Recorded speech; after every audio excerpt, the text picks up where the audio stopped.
just need to inform everyone that we are recording. And if we don't want to be recorded, we can get that off. I was just trying to keep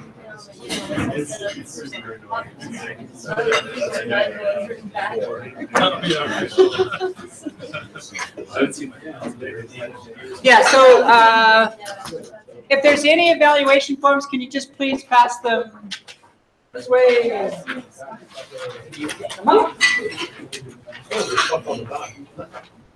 Oh, you can write that. That's fine. I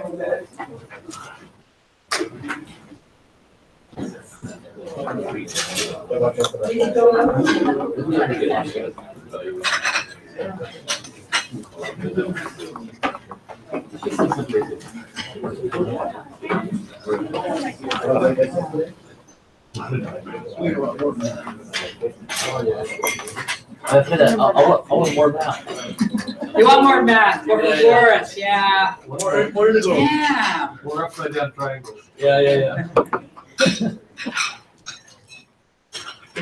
Yes. It's just a pattern, thank you. Guess what the kid galleries is.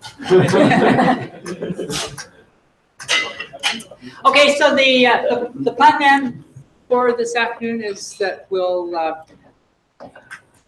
have your presentations again. What we're looking for here is just something fairly concise and simple. Here's my problem. Here's what I'm doing. Just so we can get an idea, and that's actually useful for us. We'll eventually write a blog up, and so we like to kind of know what people are doing. And in order to assist us with this, we always kind of tape this part of it.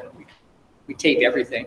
If you do not want to have it broadcast live or somehow be made available, just let us know and we'll just make sure that doesn't happen. But we will be kind of continuing to capture. We've captured everything since we started yesterday morning. We just kind of continue to do that. And we've done that actually around the world. So if you look on YouTube, you can actually find probably 25 presentations of the same thing, which is kind of interesting for us because we're going to look back at what was happening in Colorado, which was our first one, and this one, and I'm not really sure how much similarity there's going to be. So anyway, with that, I'm going to let Lindsay lead the rest of this. So we'll have your presentations, and then Lindsay's going to talk about SIMPEG or open source resources, take you through a couple of tutorials, and that should wrap up the afternoon. Yeah. Did you say that this whole session was recorded? Yeah. We can catch the audio again. Yeah. There's a lot of goodies in the audio that it's not writing fast.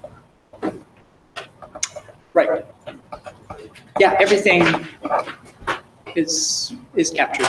That's the great thing about modern technology, right? Okay, so with that, I'm not sure who wanted to be first, but we can sort that out. Any volunteers to jump up first? Sure, I'll do it. Come on up. And which one is yours? Yeah. Reduced, yeah. Yeah.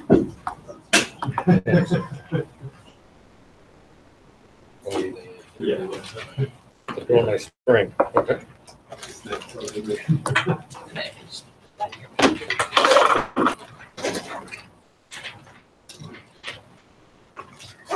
And then we have a laser pointer, and And then this will change your sides. So this one's the laser pointer, and then if you flip this one, so that's okay. this one's blue. Okay. Yeah. Well, this is a great opportunity to give the talk that was actually given. Oh, gotta turn it on. Okay. This is a great opportunity to give a talk. I was given earlier this morning at AGU with now Stephen Constable is our EM guru. So my talk will probably be more about the AUV aspects and less on the EM. But Peter can save me if I go awry. So there's been lots of interest in submarine massive sulfides. Hydrothermal bending causes and creates them. And there's been a great deal of interest of using marine self-potential to map them. And I think we have an early paper in the left corner from 1976 describing the methodology. And recently, the Japanese have been using short-towed arrays to try to solve this problem. And Stephen Constable from Scripps, CSEM, towed CSEM with Vulcan receivers and a SUSY transmitter. We've gone out OFG, used this system to map gas hydrate deposits offshore. And we would love to be able to use a similar system to map massive sulfides. But deep coating cables are slow and they generate noise and takes long turns to run lines. So there's lots of logistic issues that could be resolved by using an AUV. So the idea is that we're going to try to make CSEM measurements using deployed battery-powered CSEM transmitters on the seafloor and use an autonomous vehicle as a receiver. And we can make SD measurements at the same time. And we can also collect the data that AUVs are really good at collecting. So multi-beam bathymetry, magnetometry, and the navigation's good in general. So it would be a great system to use if we could, for this type of work. But we had to do some tests. We had had some uncertainties, technical uncertainties that we had to try to resolve. And the other thing is that we were not quite the first to equip an AUV with EM sensors. And in fact, if it was October 2015, that would have been about in the same month that we did our first tests. So our Japanese colleagues were just a touch ahead of us, but we're quite happy with what we're doing. So the transmitter technology already existed with Scripps, and you can see that spidery thing, which is a transmitter with two sets of electrodes, and all we needed to do is deploy those and then use an AUV to run the receiver lines that we had with our towed system running CSEM. So in collaboration with our partners in Japan, Fukada Marine Works, in October 2015, we carried out a series of AUV noise tests as a proof of concept. We didn't know what the noise levels of the AUV were. And we also, we really wanted to be able to collect all the payload data that we normally collect on an AUV. But we didn't know whether, if we had things turned on, that would preclude us from being able to collect CSEM data. And what the things, and so here's our first set of tests. And we had an AUV, and we put two sets of horizontal electrodes, no vertical electrodes in this case. And what we determined, just looking at the noise spectrum, what we collected, was that the noise spectrum was narrow band, and it was a function of speed. We ran two tests at different speeds. And what we really discovered was that the payload had very little noise, but any of the noise in the system was due to the prop. And by running at two different speeds, we ended up with two sets of spectral peaks related to the RPM. But we also noticed that there were bands of low noise that we could utilize for doing a CSEM experiment. So we were really happy about that. So that enabled us to go on and do a second test. So again, with help from Fukada, in 2016 we carried out a survey over a known hydrothermal area in Okinawa Trough off the coast of Japan. And we knew this hydrothermal area because OFG has done lots of. We're an AUV operator in Japan for Fukawa, and we had done prior surveys at this site, so we sort of knew where we were going. And I have the sneaking suspicion that somebody whispered something in Peter's ear to go to this site, but I'm not sure of that. So we did a short survey of 3 sets of lines in one direction, paralleling a set of hydrothermal chimneys that we knew of, and a perpendicular set of lines across a series of mounds. And these were about 1 kilometer each, and we set down 2 transmitters. And one of the technical uncertainty here was we didn't know how far the transmitter would allow us to collect data that wasn't so noisy that we couldn't process it. And we had a suspicion that it was going to be about 500 meters. I think it's more than that. And we had done modeling, and it suggested something like 400 to 500 meters. So we did a series of 3 sets of lines going north and south, came around, did a set in this way. We turned 1 transmitter on, then we had both transmitters on, and then we turned 1 transmitter off.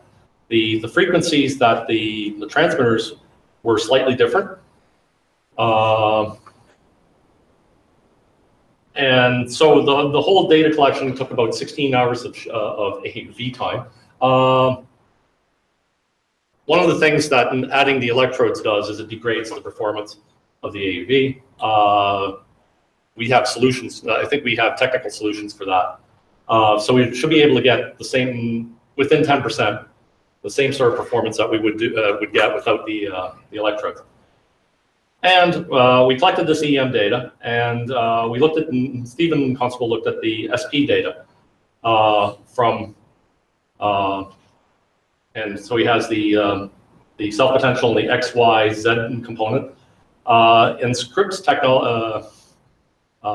terminology, the Y component is the long AUV component, the X is the cross component, and the Z component. And he looked at lines 4, 10, and 15, which I think are 4. I think that's a series of lines that is going through D4 on the 3 passes. And the consistency of the data is remarkable, even though that the lines are slightly offset from each other because of the AUV navigation drifting. And here's the raw SP electrical data averaged over 30-second windows. So the southwest, northeast component, southeast, northwest component, and the Z component. And the consistency is remarkable. And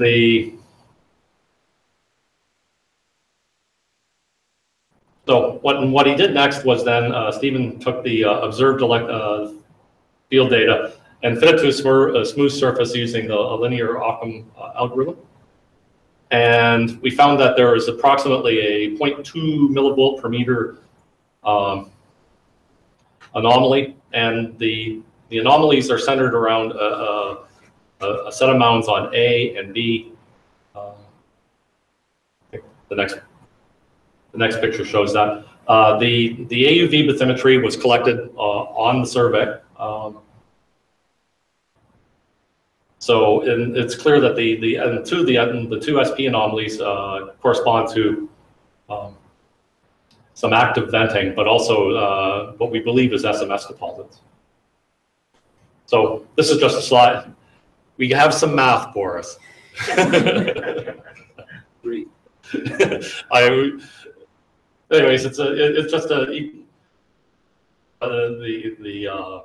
model setup for the inversion, and so I'll skip that quickly. Anyway, so and what you can do, you can take the potential differences and present them as arrows, and you get it. Did Stephen think this was a negative anomaly anymore?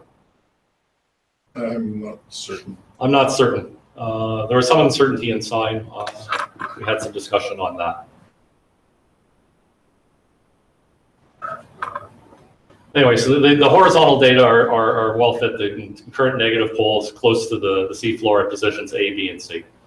And the positive return poles must be off the map and deep.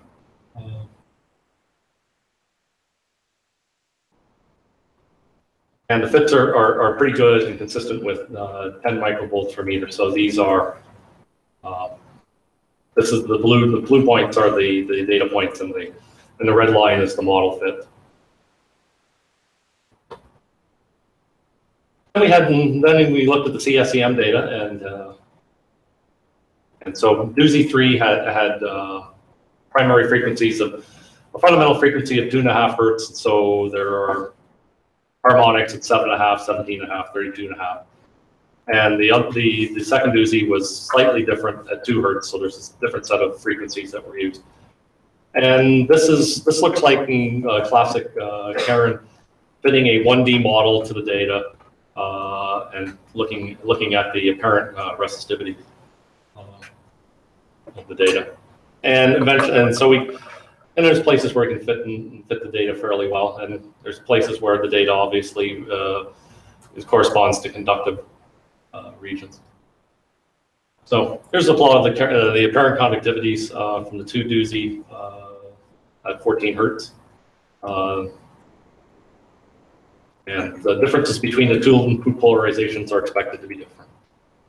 But what you see is, of course, in the area around that one large mound is some very, very high conductivities, low resistivities. It's a little less obvious at the other site, but of mounds. So what are the arrows? What are the arrows? I think that's the polarization. That's the polarization, I believe, yeah. So you can see it circulated around the transmitter. Oh, okay. I got it. Right. So the conclusions were that the AUV systems that we can actually do it. That's the first critical thing. That we can use an AUV as a tow body for making marine SP measurements and CSEM measurements too. The DC electric fields are repeatable, and they yield a cell potential anomaly of about 30 millivolts. The ranges of the transmitters was about 500 meters. Large apparent conductivities have been observed, and that's to be expected. We have these vents. There's massive sulfide deposits typically in these areas. And both the SP and conductivity signatures are probably associated with that SMS.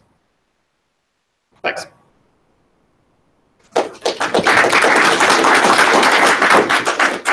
Quick question about your SP data. You said it was a close correlation smokers. Yeah.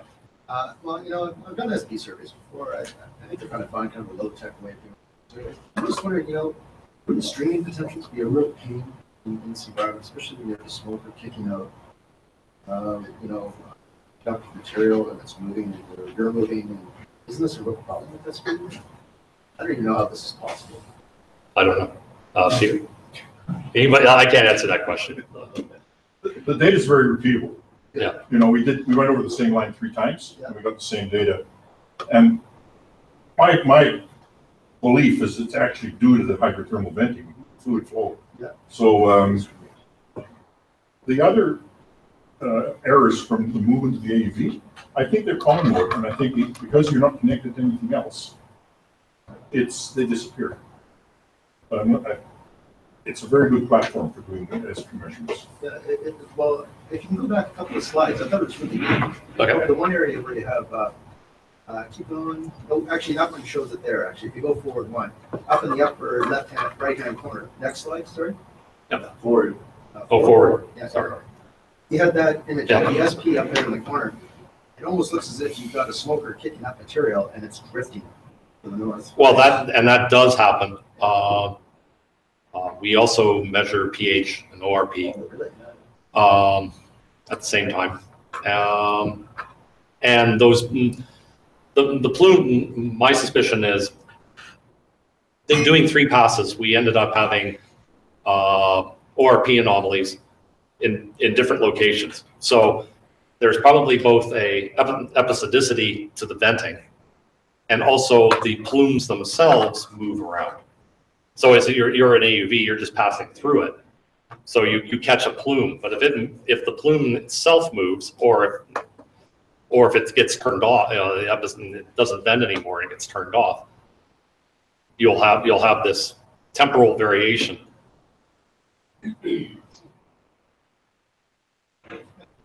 So, like, what's the vectors there? Were you inverting for your SP data, or is it just the data, or like an inverted model? It's an inverted model. And what are you inverting for? It's just a smooth fit to the self-potential gradients that the AUV measured. So the potential is inferred from the gradients, the horizontal gradients. So that's an electrical field? Yeah, That's an we met electrical with the electrodes measure electrical field. So the vectors are direction of the electrical field? Those vectors are the direction of the electric field measured by the AUV. Right, and then, because like that direction is, like that's opposite direction with your fluid flow, am I right? Electrical field is supposed to be different direction, like opposite direction of your fluid flow. I'm not certain about the sign. Okay, I think we've got it right, but I'm not certain. But the anomaly is, you can see where the arrows are all converging towards, that the high amplitude part of the self-potential surface, if you contour it, the vectors all are perpendicular to the contours. But your interpretation there, that red blob is where you're having bent? The red blob is the potential surface. Okay, and the arrows are the voltage gradients. Right, but It corresponds to a vent. yeah, so geologically that's where you got vent, like a venting. There is a vent on the seafloor below that. You go back to the other slide where we have that top right one, and then the thin two map. So There we go. So A and B are both mounds, Oh, I see. and there is active hydrothermal venting in this district. Is there a way to know, Peter, which one is venting or whether one's venting on board? Or? Yes, but we didn't go down and inspect them. We did the survey at 70 meters altitude. Right. And we don't have an ADCP to be able to backtrace the locations of where the PHORP sensor would tell you where you're crossing a vent, an apparent vent, and being able to backtrack it with a current to its source. We don't have that, unfortunately. And were you measuring 3 components at the AUV? Am I right? Yes. Is there any challenges for, like, because what usually that CSM guy does, measuring just inline component, X component, I guess, or Y component. Right. Is that kind of, is there any challenge in measuring vertical components or structural components? CSA measures 3 components. It's not Yeah. trivial, Yeah. Oh, okay. No. but we used a Vulcan. Basically, we used the Scripps Vulcan receiver, but we mounted it on an AUV. Right. Yeah, so we basically have a giant Vulcan. But we also extended the electrodes, as in that one diagram showed, away from the AUV, because the AUV has its own associated field. And we were concerned that those fields would interfere, so we parked it out at a distance that as far away as we could without making it the launch and recovery logistically impossible.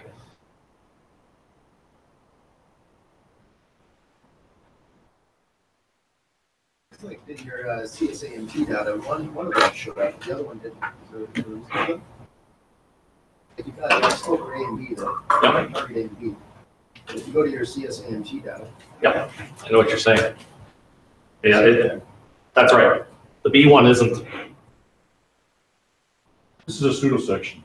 okay, gotcha. Okay. Yeah, it's not. So, That's- And there's multiple other frequencies too that weren't presented. In fact, we have 8 frequencies between the two. That's just one doozy too, right? Yeah. It's one doozy. It's just really the point here is the data is quite well organized. The adjoining points are related to each other. Things were, and yeah, it's quite a. It looks like a trustworthy data set. Well, I'm just interested in able to get spatial coherency with all your data at that depth. Aaron was mentioning to you guys use military grade IMUs. Yeah, nominally towed at 70 meters here, which is even a little higher than what we've towed Vulcans and over gas hydrants. We typically use 50 meters. Now that's because of the chimneys and the venting, and it's an AUV, so we have no control. So obstacle avoidance becomes an issue. So we give ourselves a larger margin of error.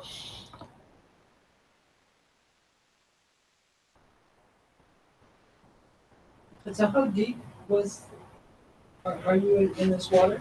1,500 meters nominal. What, 1,500? Yeah. Has there ever been a case where you've tried to collect self-potential data over, let's say, a mound that, or some of the massive sulfides that you're pretty sure are chargeable? I keep coming back to the statement that Yitzhak Vivian made many years ago, and he said, I don't think there's ever been an IP anomaly that's been found that couldn't have been found with self-potentials. I just sort of wondering how the connection might be, and if there's any followed up here. I don't know. This is a pretty early stage. It's moved to the first survey. This was our first attempt to instrument the AUV to do this type of work. It's not. I mean, it's. You know how to do it. It works. But it was even to find an operator that would allow you to strap those electrodes onto their AUV. That's an act of faith. We were dealing with someone we've worked with for years, and they said, "Well, okay, go ahead." But it's a multi-million-dollar AUV, and putting something on it that the factory didn't design is problematical. And the first test that was shown. We had some issues, but the main issue. We had some issues, but the main issue is that it produces drag, so it slows down your survey.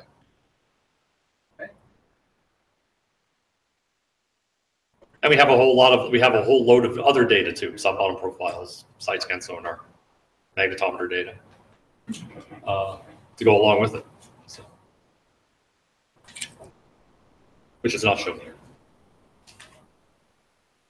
Would you see any of the blooms in the side scan imagery? Yes. Yeah. No, you absolutely do see that. So you might be able to get a sense of which way it's being possible. Yeah, that is possible if you can reduce where you see them to an altitude or a range or whatever. Was it just 2D imagery, or was it backscatter from the imagery? Side scan for the backscatter, and the multi-beam is just bathymetry. But we have our OFG now has its own vehicle, and we have even higher grade tools for doing this. I don't want to steal your thunder, Peter, but. Did you consider towing sensors instead of strapping? Yeah, absolutely. But the big issues are, I mean, gas hydrates, which doesn't have this sort of severe topography. It takes long lines, and you have to have them to bring the Vulcans all the way around. But in this case, the sensors are a lot smaller.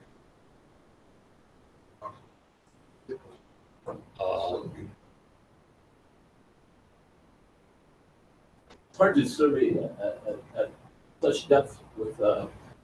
short line spacing. But with things So the same length as the vehicle, so it shouldn't be that much of a drag. The thing is, an AUV has capability of library, Right. detailed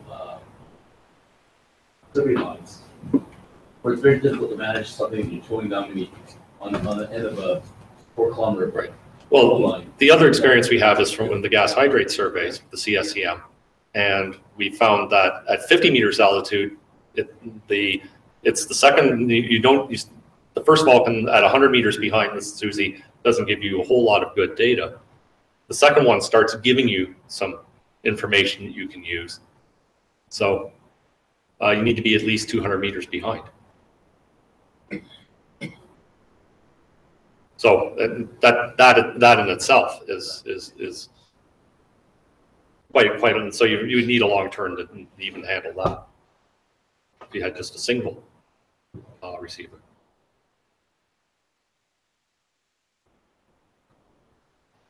Thanks. Thank you. Can I steal the mic from you? Oh, yes, you may.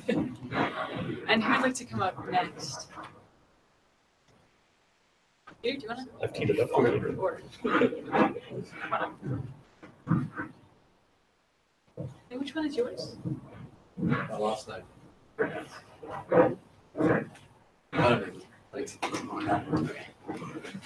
There's a project. And then, so that'll change your slides. Forward. And then this is.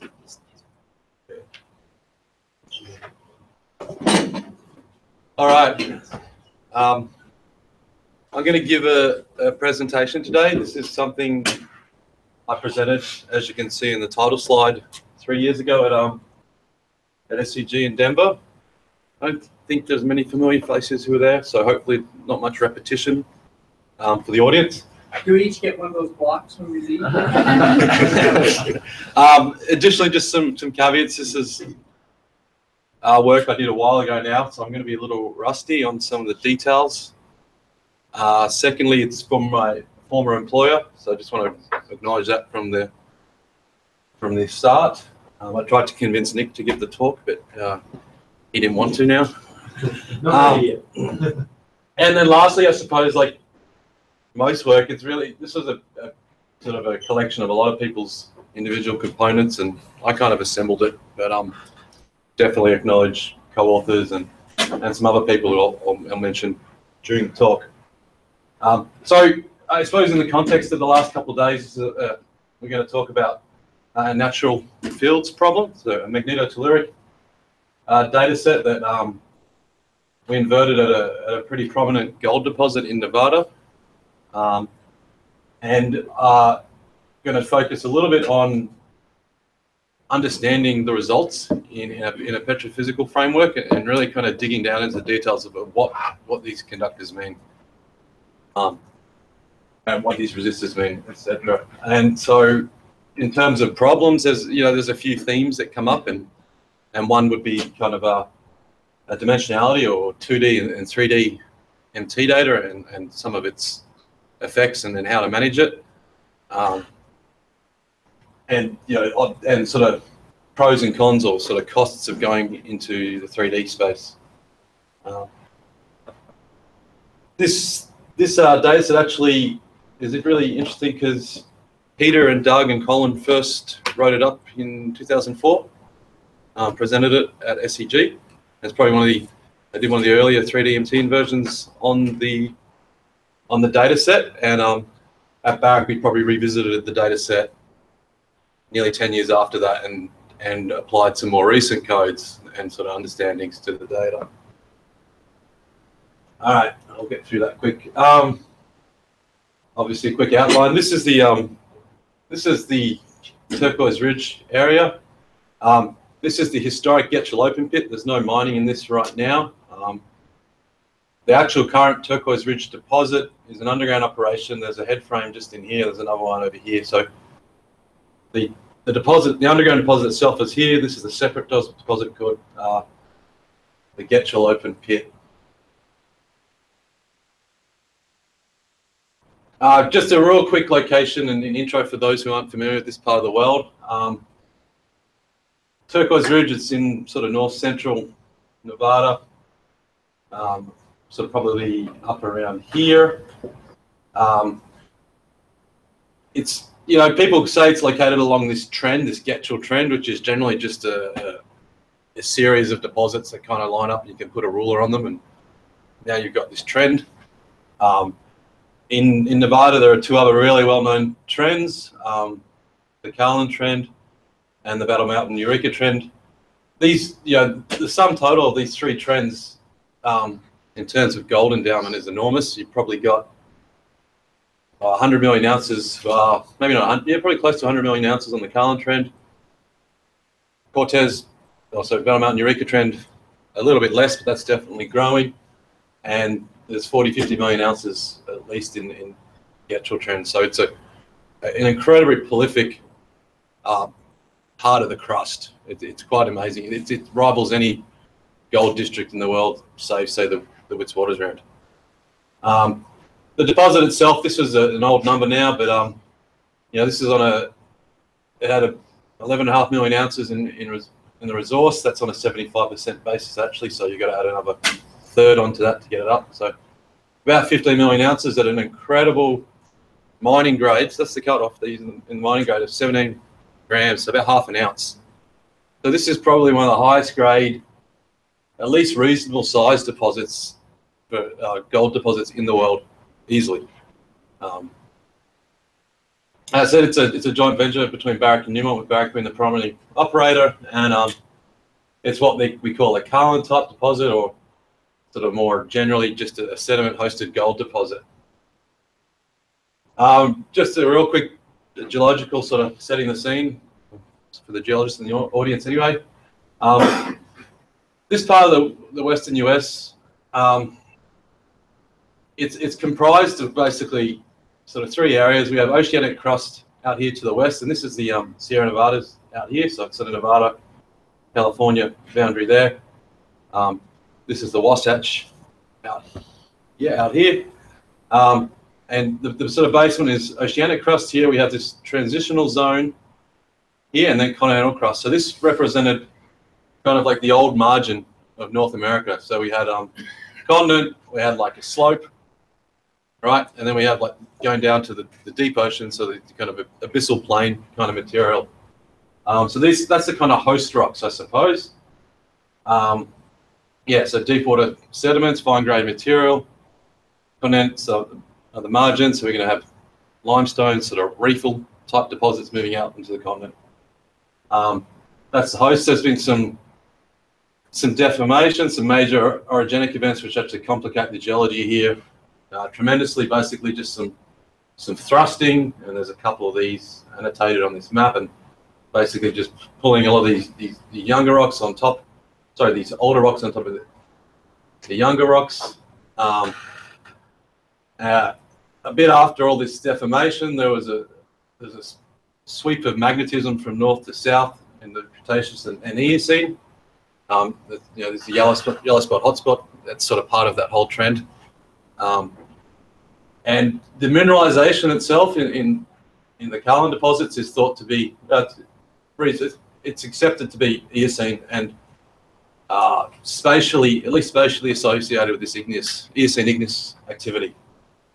And then most recently, in the Miocene, so very sort of recent times, we had this extension, and that's, you know, led to the kind of modern day basin and range topography that this part of the world is sort of really well known for. So you can see, you know, all these basins and ranges. This is a young extensional event.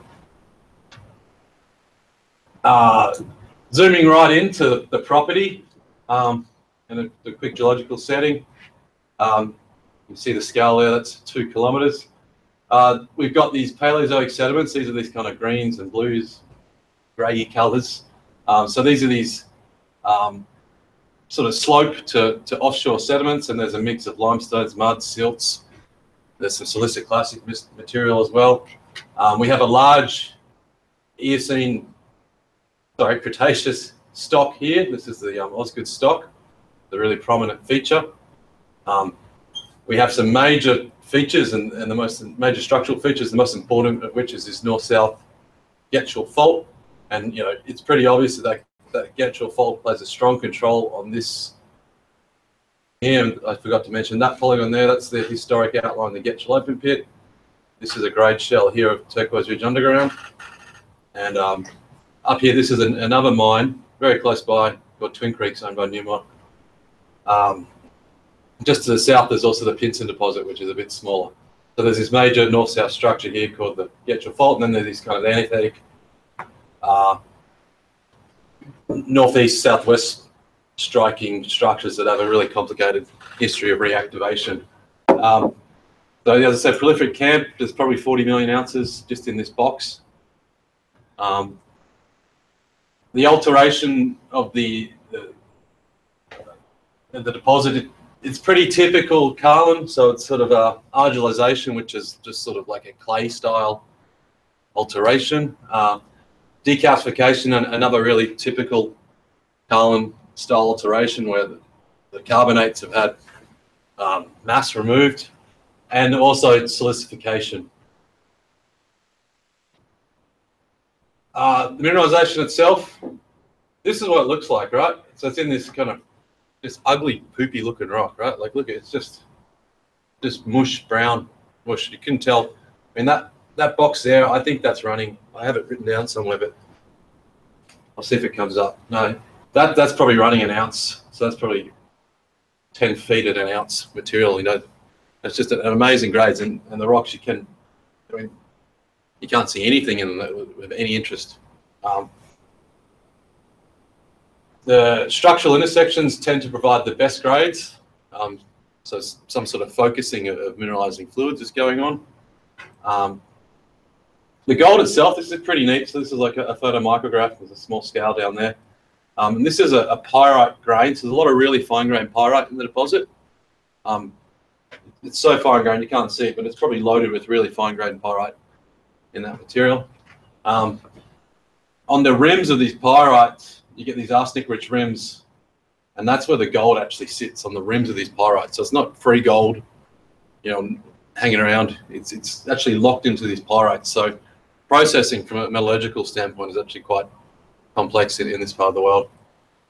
And here's just another picture of the grade of the mineralization underground. This black stuff is high grade. It's greater than 1 ounce per ton.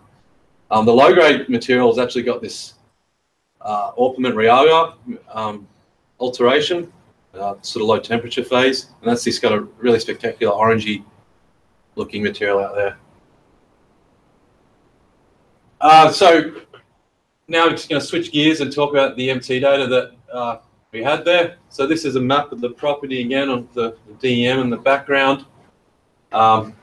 These are the MT lines. So it's quite an extensive survey, acquired in about 2001 with this MT24 system. So this is like the precursor to the Titan system that the Quantac used to run. So in the Quantac's early days, they were running around hammering the whole state of Nevada with Peter and his colleagues with this system. The data itself, it generally got 100 meter station spacing, just roughly, it was something like 400 feet or 375 feet or something.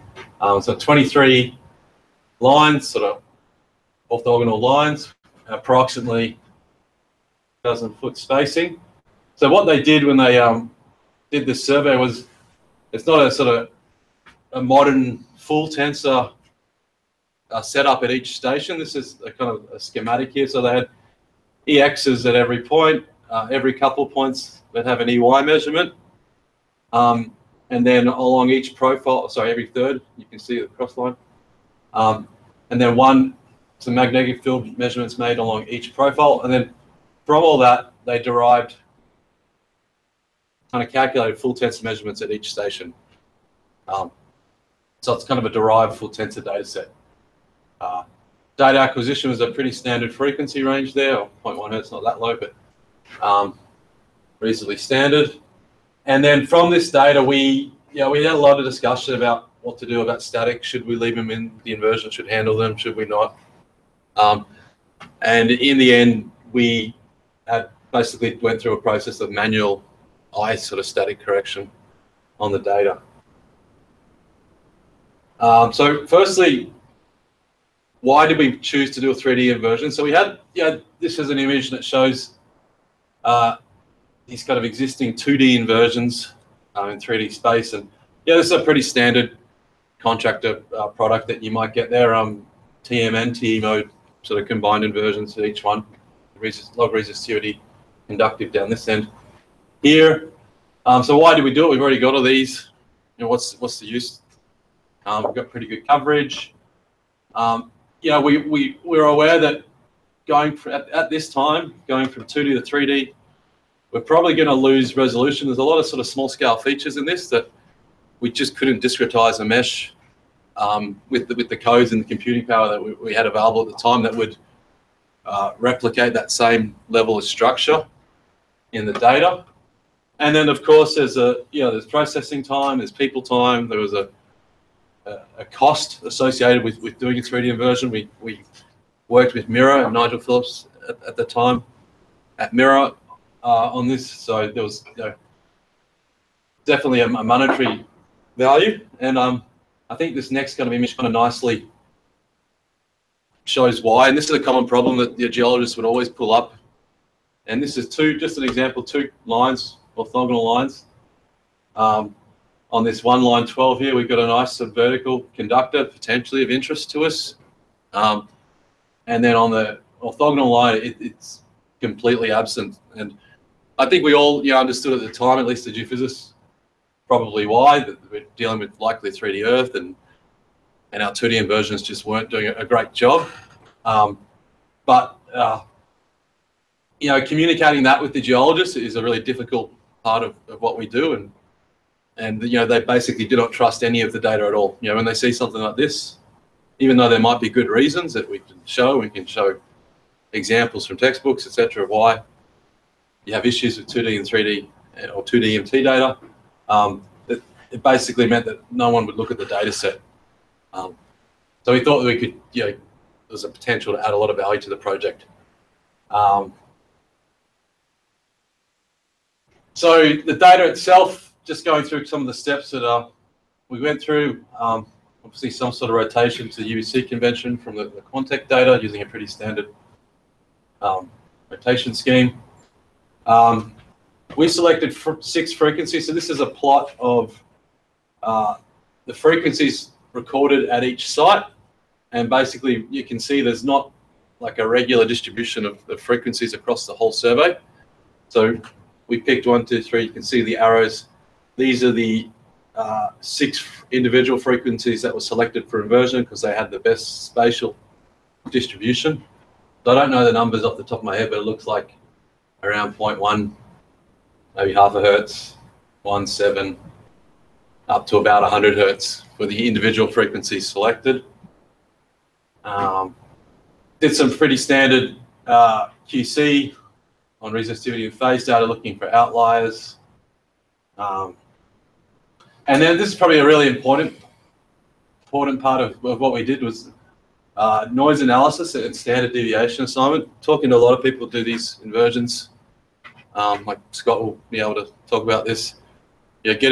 Setting your noise for each frequency is really important to get the model to converge nicely.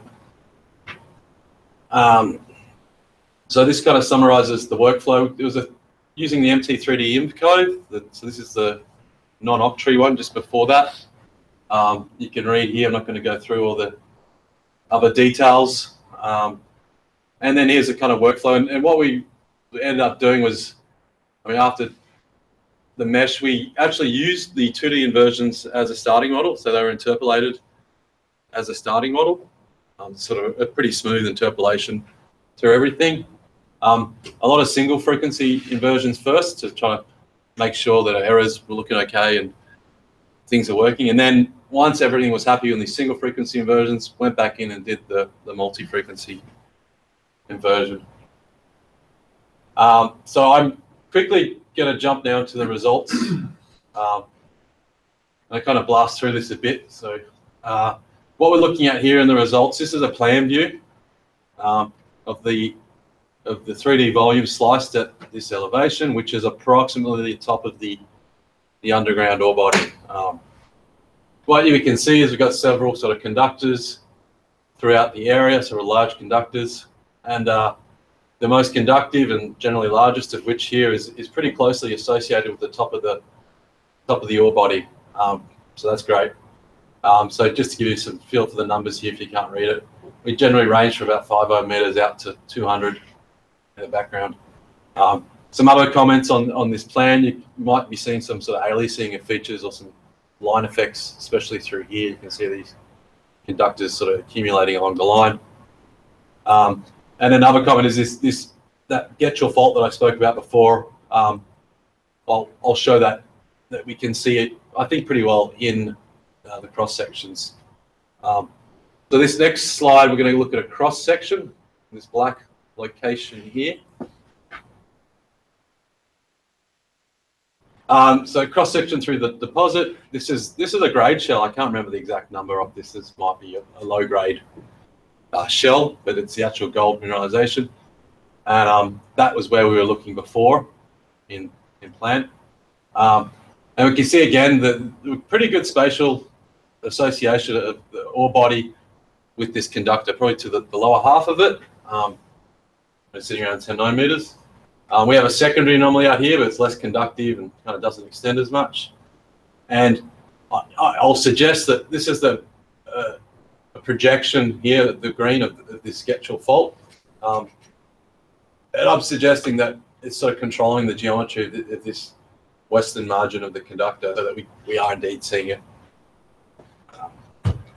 It looks like we've got just for eyeballing the data, we've got a sort of sensitivity or depth penetration down about 1,500 meters below the surface, where things are kind of moving back into a kind of half-space looking thing. We're not getting much structure here.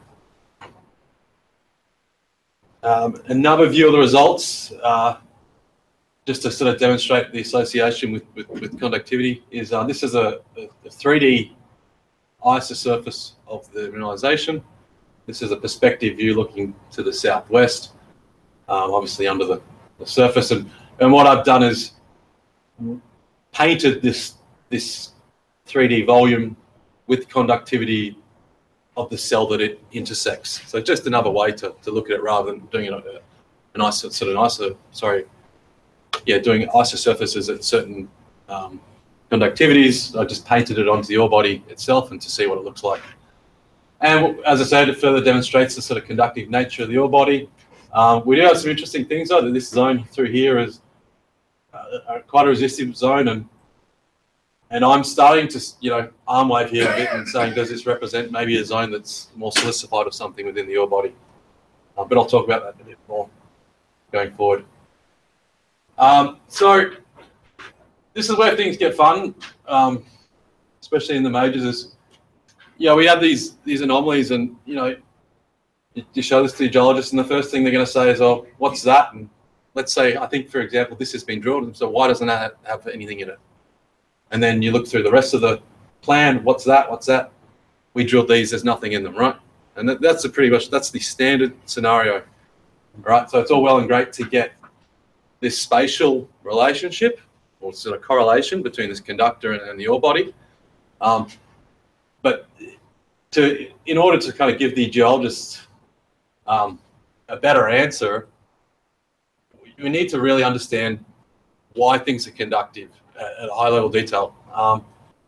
So, traditionally, and I'll be making sweeping generalizations, but we're pretty bad at this, and we're pretty lazy. And you see this a lot, and people go, "Oh," they think of resistivity as just the geology, so they'll look at, you have this rock here, this sandstone, this is an igneous body, and therefore this should be this resistivity, and this should be this.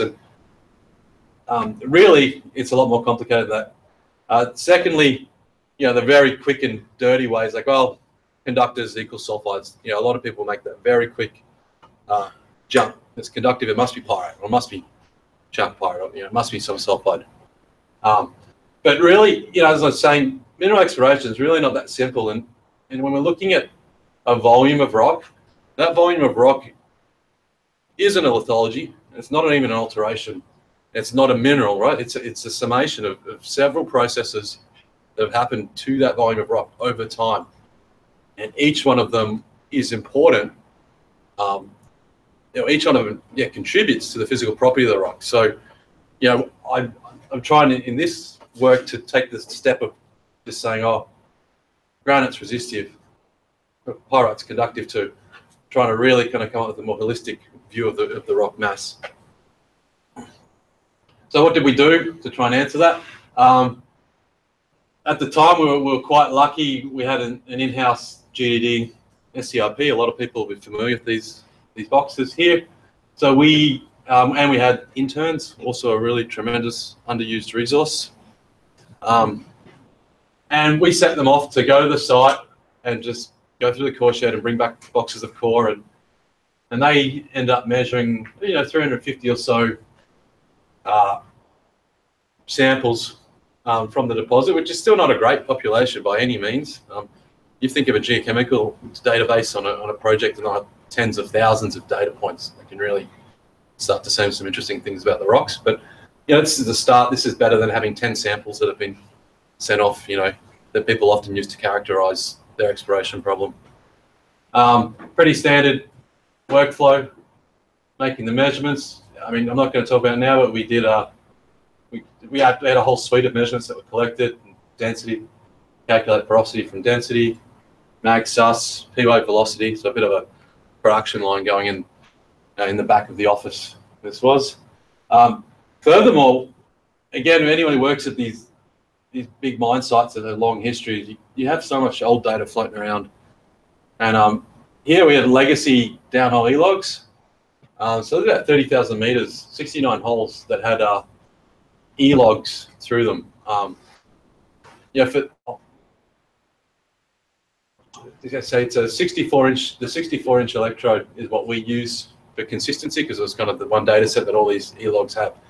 So I have a couple of nice data sets here that we can start making some interesting inferences on and potentially relate back to the MT. That's it. Oh, so on this map, these brown dots are the location of all the holes. So, the standard problem is everything's generally located in the ore deposit and not much in the background, but it's the data we kind of had. So let's look at some of the data. Okay, so I'm going to split this analysis section to looking at the core samples and then looking at the e-logs separately. We can just see in terms of the distribution a reasonably log normal distribution. So my first step is to compare the logged lithology at each sample against the resistivity. So you can see these boxing whisker plots here as one example of that. Now, this is actually a really tough thing just to even set up, like to get a database that has all your data and then sampling the geology database at the same intervals. Getting this out of this Acquire software or whatever database software the geologists use and querying it all is actually a really time-consuming job to do. So looking at the lithology, you don't have to really worry about the actual names that much here, but basically there's a wide range of values and they're all kind of overlapping. Like you can draw a line here through it all at one resistivity. You could probably cover every single lithology with one resistivity number would be valid, within the one standard deviation. Below here, this is the same color scheme, and I've just showed a slightly different plot of it, a histogram, and just showing how each lithology is generally spread through the whole resistivity spectrum. That's 6 orders of magnitude there, right? See this grain rock, right? These mudstones are more at the conductive end, getting out to more the resistive end. So, this really quickly shows you that lithology doesn't seem to be a major control on the resistivity here. Not a major control. So we can kind of rule that. We go, well, we can't just say that rock's conductive because it's this formation, right? That's good to know. Let's go to the other common culprit, pyrite. Now, this is also a tricky thing to compare because, pyrite, you have visual logs which are traditionally really, really unreliable by the geologists. And when it's fine-grained sulfides, it's even harder to accurately tell you how much sulfide is in a rock. So I just used really quickly, took sulfur assays, which is just as a proxy. It's not a great assay as well because that's assuming all your sulfur is just locked up in pyrite, and then plenty of other minerals around that have sulfur in it that aren't pyrite. But for the nature of this work, it's a good start. And I can see here I cross-plotted sulfur percentage on the Y with log resistivity on the X, and yeah, there's not much of a correlation there. Very low R squared. So then I went to the next step of looking at different alteration on the rocks and trying to see, well, do any of these seem to have an effect? So, alteration, this is, again, it's a subjective measurement by the geologist. So there's somewhat problems, and it's problematic, I should say. Furthermore, they observe an alteration and then they'll generally give it an intensity. So it's this kind of double subjectivity there to it. But it's the best we've got to go on. But this is when things start to get much more interesting. So here we see, this is the argillization here, and we get a pretty good R squared of around 0.9. And so actually, when you think about it, it's really not that surprising, right? So, argillization, it's the acidic fluids making clays, basically. And clays generally, observed to be conductive elsewhere. So this is making sense. Silicification, so this is another one of the typical Carlin alterations. Over here, this plot doesn't really show it that well, but it also had a pretty good R squared of 0.62, and again, that makes sense. We know from silicification, pure silica is a very resistive mineral. So it's showing a pretty good correlation as well. Decalcification, this one was quite interesting. It basically had zero decalcification. I called it decarbonization there, it's the same thing. It had basically zero correlation, and this is surprising because I kind of thought it might, because of adding porosity, filling that porosity up with fluids, maybe making the rock a bit more conductive. And then when I thought about it a bit more, it made sense because you actually rarely get like a perfect end member sample that's 100% argillized. It's like, might be a bit argillized, might have some overprinting silicification on top of it. Getting these perfect end member samples is very difficult. So often in the decalcification, it was overprinted. So these voids or these pores that were created by the decalcifying event were then later filled in maybe with silica, for example, or with clays. So not bad results. So we're starting to build up a picture of why we think things might be conductive here. Last thing I wanted to do was compare against structure. It's a structurally controlled deposit. How can I tell if structure is making rock conductive or not? And so I decided to look at porosity as a kind of proxy for structure, right? You smash up a rock, grind it up a bit, and you're going to induce some sort of porosity to it. It's also nice because it's independent of alteration and lithology. And so when we plot up porosity here, percentage, this is calculated from the density measurements, and you plot it up against log resistivity, you kind of get this nice power law relationship sort of coming through. It's a bit noisy, but coming through in the data, with not a super huge R squared, but definitely a notable R squared. And I mean, here's just a picture of some more core, and there's a lot of faults in this core, just to kind of show you that it's definitely got a lot of structure running through it. Okay, so not last slide, but towards the end. Now I'm going to look at this is the E-log, so the downhole in situ resistivity measurements.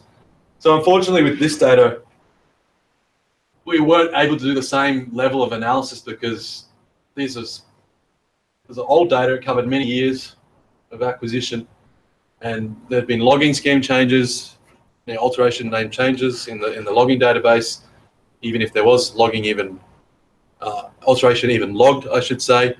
And so getting each resistivity measurement to have an associated lithology or associated alteration, or even most of the other sort of geochemical analysis was very difficult. What we did have consistently in every E-log hole, though, was gold. And it's kind of a trustworthy measurement. So what I did here was a quick just plot a histogram of log resistivity colored up by gold. So the pinky colors is greater than 1/4 gram.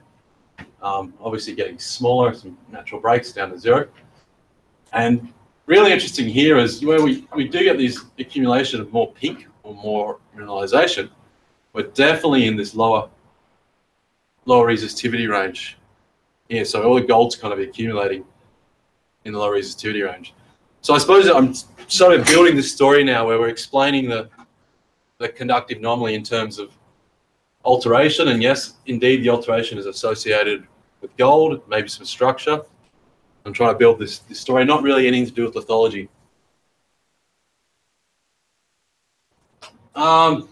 So I just went through this quickly. What did we learn? Not simple to say why is a rock generally conductive. I mean, in the base metal world, things are a little bit different, but in the rest of the world, I personally think it's really never that simple. Pyrite may have some contribution, maybe not.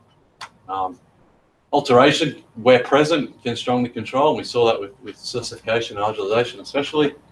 Porosity also can have a moderate contribution in this example, and that the lower resistivities are associated with gold. So I'm going to try and pull all that together now into the geological kind of framework of the place. This is a cross section. It's kind of schematic-y through the deposit. This is the Getchell Fault through here. These are all drill holes on these drill holes. These little yellow lines, that's the gold. So right in here, that's where the underground operation is. And so this is the Getchell Fault. There are some sub-parallel faults. There's also these, if you remember from early on, I showed those northeasterly striking faults. This is one of them coming through. So at Turquoise Ridge, it's structurally controlled. So where we get these structural intersections, we're getting all the mineralization accumulating. So these structures have provided the perfect kind of plumbing for this system. They provided the plumbing for these fluids that altered the rocks. These fluids that altered the rocks, made the conductive anomaly.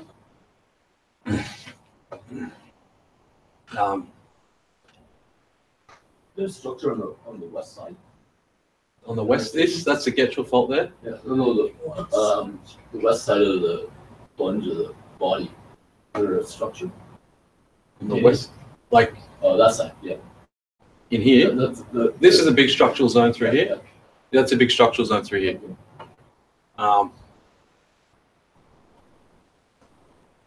So, I mean, that's basically it. I hope that made sense. It's been a while since I've given it, but basically just tried to explain the conductivity anomaly in terms of observed petrophysics, relate that to the geology and the alteration, and then relate that back to the whole system as a whole, as in why we have a deposit here. Yeah, I think that's pretty much it.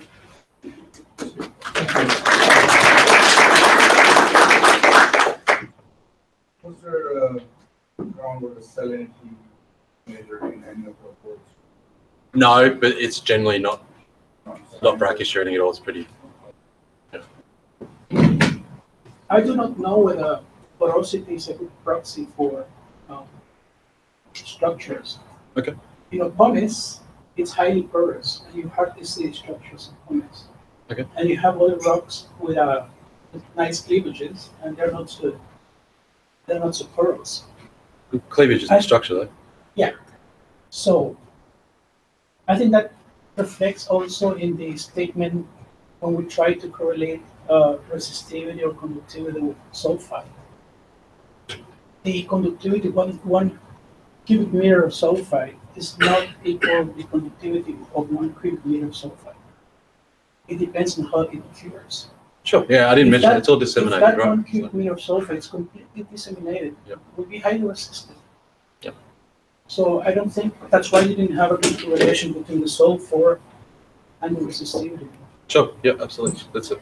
And the other thing I wanted to comment, if you need to explain to a geologist why to these sections the 2D resistivity intersections did not coincide. What would be your explanation?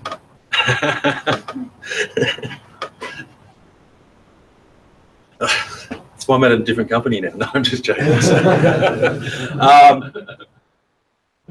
I have a great one. I mean, I avoid orthogonal lines if I'm planning a survey, Sergio. Try and avoid that problem. So did you show your geologists the 3D Yep. crossing lines? And your issue went away, or? Yeah, I didn't. Yeah. I should have probably looked back to that, but I mean, it's a consistent volume now that we don't see this. A lot of it did change drastically, going from these 2D. I think they were Wanamaker code or something versions. Peter might remember whatever Bill was doing back in the day, but yeah, it changed drastically. You mentioned you use a 2D rendering model as a starting point. Yep. Did you try without that? Yes. Because it seemed obviously bias your results there.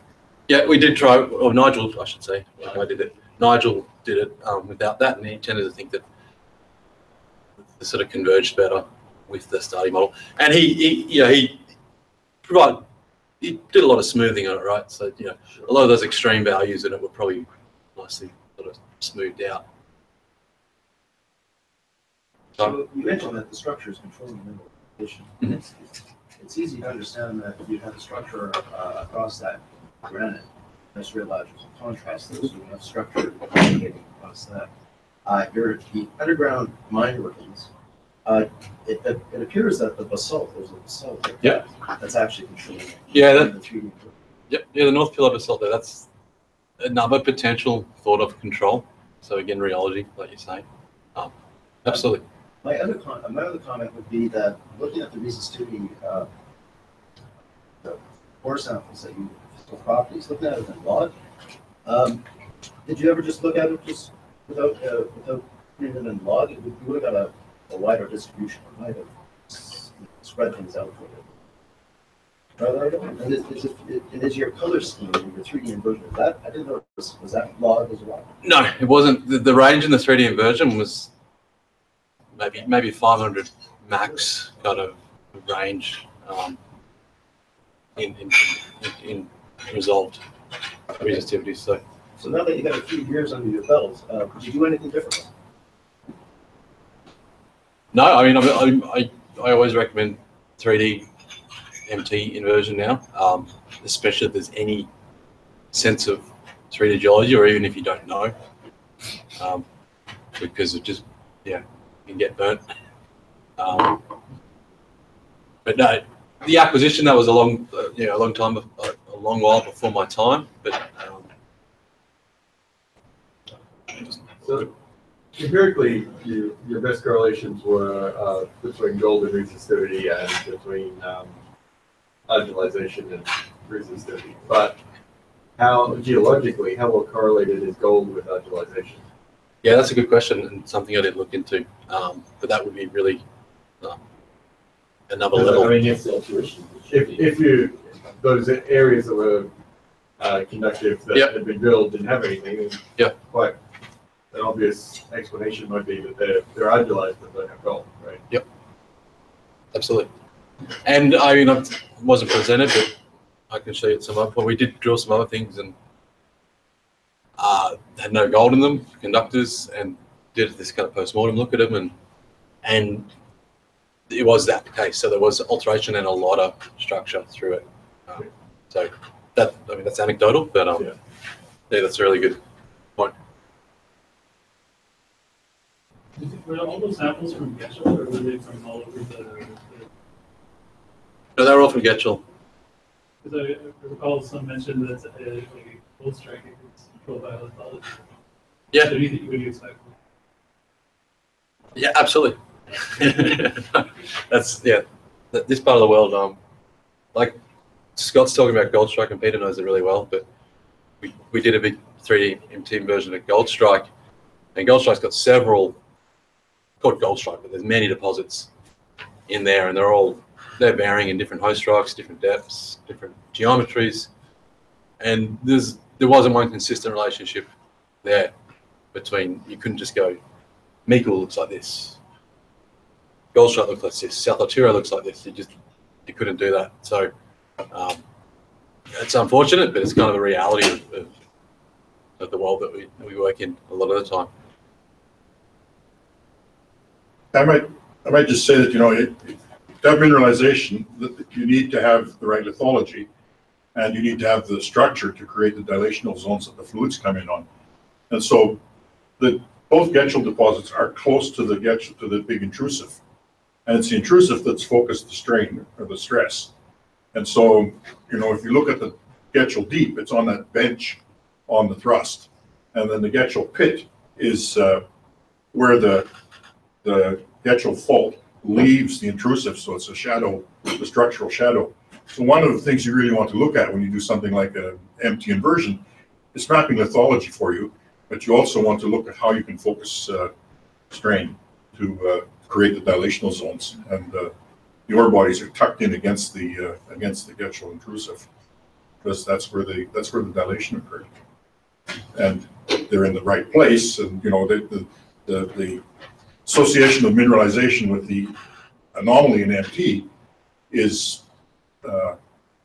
it's the right place, but it doesn't mean you have mineralization unless you have structure, and you get that close to the intrusive. Absolutely. So could you somehow dig that extra information out from the MT, or you just have to? Well, the intrusive is magnetic, and so the mag inversion also gives you information about the shape of the intrusive. You can't look at the MT by itself. You want to look at the geology and the information you have about the shape of the intrusive and where the other deposits are. And when you go along that Getchell fault and you come to the south end of the Getchell intrusive, there's another ore body there. So there's one where it hits the intrusive, there's one where it leaves the intrusive, and the Getchell deep is down below on a big bench on the fault tucked against the intrusive. Unfortunately, it doesn't explain Twin Creeks, but that's a different story. Well, that's on a anticline, isn't it? Yeah.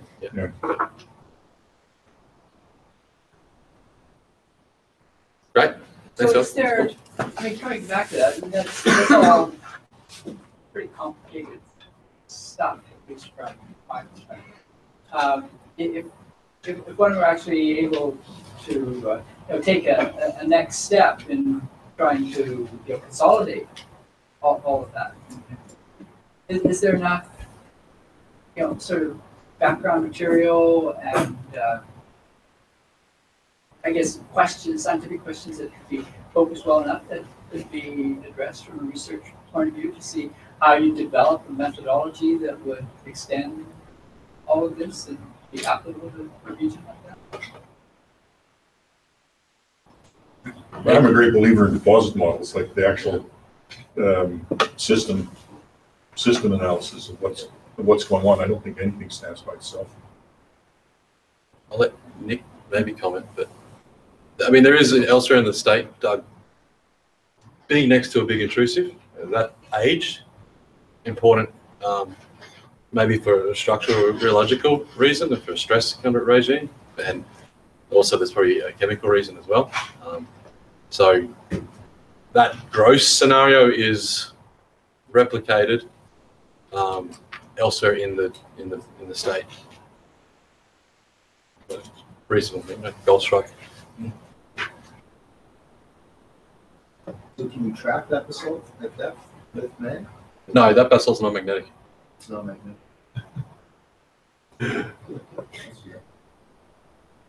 Why are you laughing? Is that a sad thing? None of this stuff's ever easy, right? And I have to do it now. He's left. You can see it in the MT inversion. There's a really nice trend there that this bang, that's guiding something. It's either focusing fluids or there's a break there in the body there. So it would have been good to see the mag as well to see if there was anything. You should trust me, there's nothing in there. I'm overwhelmed by the Osgood stock and surrounding hornfills, which is a problem for modelling the stock because it's going to be hornfills around the edge as well. So why is the mag not useful? No, it's not useful, but you're intruding limestone, right? So you're going to make magnetite, scarring it, right? So the magnetics, the stock is magnetic, but also the edge of the mag anomaly at places might not just be the edge of the stock, because you've just got scarring and metasomatism right next to it, making more magnetite. So it's never simple as Nick suggests. But then once you've done that, that is a rigid zone that you get strain around. Yep. Right? So you have to understand the process in its entirety, plus the geophysical geometries that you're getting, and the mineral system model that you're looking at to be able to put it together. Good job.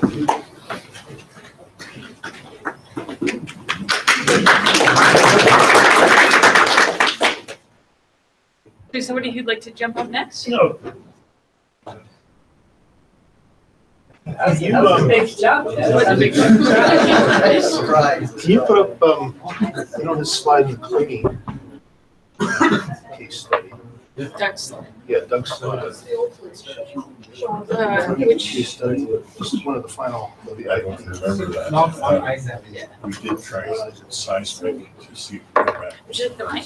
No, I can show. So there's a laser pointer right there if you would like. And then which image are you thinking of? Yeah, that'll do. Okay, so Doug showed this earlier today. And are you going to step through the JPEGs as it come up? Or do I do that? I'll let you do that. So How do I do it? okay, we'll X out of this once you've done All right, that, and then So, and he was asked this question about this little guy. Oh, you got the IP? Where's the IP? This is the resistivity. Move it ahead to the IP. So you've got this low, there we go, good. So you got this low resistivity, or sorry, a high resistivity running up through here, right? Right beside the main structure. And notices a nice little IP high right on it. And that light bulb went off. I've seen this all over the place in inversions. For 20 years, I've been seeing this sort of thing. Sometimes you get a nice little isolated resistivity high, and boom, almost one for one, you get a chargeability anomaly with it. So I went digging through my computer, found an example, which is actually quite recent. We just collected it this summer. And I was going to show it to you, and then I want to ask people if they've seen this before, what's the reason for it. Let's talk about it a little bit. I don't have this in PowerPoint, so I just have JPEGs, so we have to step through the JPEGs. Really? Okay.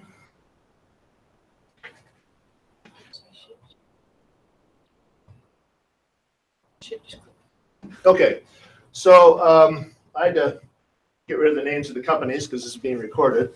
But so here we have pole dipole data, the forward direction. And if that works, there we go. Here it is in the reverse direction, which is kind of interesting in itself. Going from one to the next. And this is pole data in the forward direction, all collected at the same time. This is quite a noisy environment. We're near a town, and there's a lot of cultural noise around and so on. Here's the pole in the reverse direction. So you just reverse current and potential. It's quite interesting when you look at the resistivity. It's a very lovely, well, it's just like the other, which it should. This is a symmetric array. So now here's the inversion. This is the forward and reverse pole dipole combined. And so note the, the correspondence between that resistive structure here and chargeable here. Even that little guy over here, and seems to be that one there. This is the pole inversion, combining both forward and reverse. So that's that. Looks a little deeper, I guess. And here's all of the data combined in one inversion. So who has seen this sort of thing before, where you get these resistivity structures, and there seems to be, almost a correlation, 1-to-1, with chargeability high. And it's enough for clients to look at it and go, hey, what's going on here? I mean, this looks a little suspicious. So have people been seeing this sort of thing before? It doesn't happen all the time, just, occasionally. I always put it down to being, well, it's real. And you got some sort of resistive geologic body which has a bit of chargeability. You tell me what it is. are some those situations where you have a civil system, you get solicitation with some high risk stuff, you get chargeability with the high risk. That's exactly what I say. Yeah. But it just looks a little suspicious sometimes when it happens. It just, it just strikes me, the correlation is just, every little bump is the same, as you go along, that little thing is there. And, it just looks too close to be real for something. I guess I'm a bit of a skeptic, or I'm the sort of guy who looks at the hole in the donut, but it bothers me sometimes. I've seen this enough over the last 20 years of doing these inversions that it just kind of bothers me. Go ahead.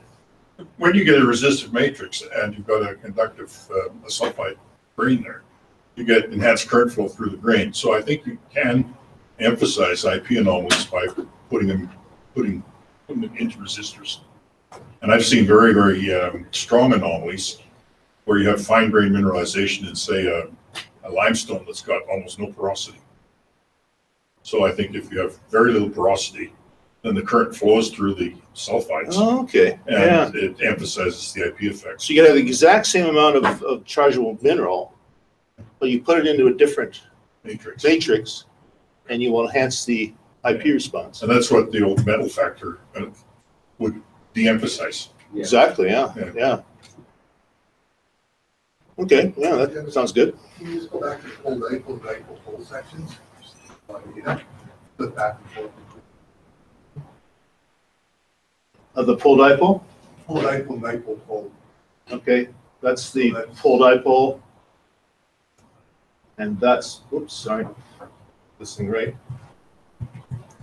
That's the one direction, and that's the reverse direction. Forward, reverse. Forward, reverse. There's a bit of noise in this data, granted, but it's, certainly if you look at the resistivity, that's pretty solid. And I don't have the individual ones, inversions, we've done that occasionally. You just take the individual pole dipole and reverse, invert them, have a look at them, see that they compare. They usually do. Can you show the dipole and so on? Pole. Pole, okay, yeah. Yeah, here's the forward, there's reverse, forward, reverse, forward, reverse. Now, notice that there's missing data on some of it here. I mean, that's one of the advantages of doing this in one pass, is you end up with more data, more to throw away. Especially in the IP. Oops, back one to me. But it's pretty good correlation Is that there. because when you do the pole, some of your electrodes were previously occupied as a current? No, they're separate electrodes. They're absolutely separate electrodes. They're just at the same place, roughly. So the slight differences, there's maybe 3 or 4 meters difference between where the current went in and where the potential was. But when the current's going in, the potential's taken out. Right? Okay. Now can you go to the inversion results? That's forward plus reverse pole dipole. That's forward plus reverse pole. That's kind of neat to flip back and forth on those. So there's some problems here in the chargeability. Obviously in the pole, that's a noise feature. How far away was the remote? Was it in line, or was it? It was about, where was it? It was right there. So it wasn't in line. It was about 45 degrees. It's about here. Right about there where the D is. Often when I've seen this effect, and I have seen it, it's what I think is manifestation of EM coupling in the data. But your conductivity is at surface, although you do have a conductive apparent resistivity.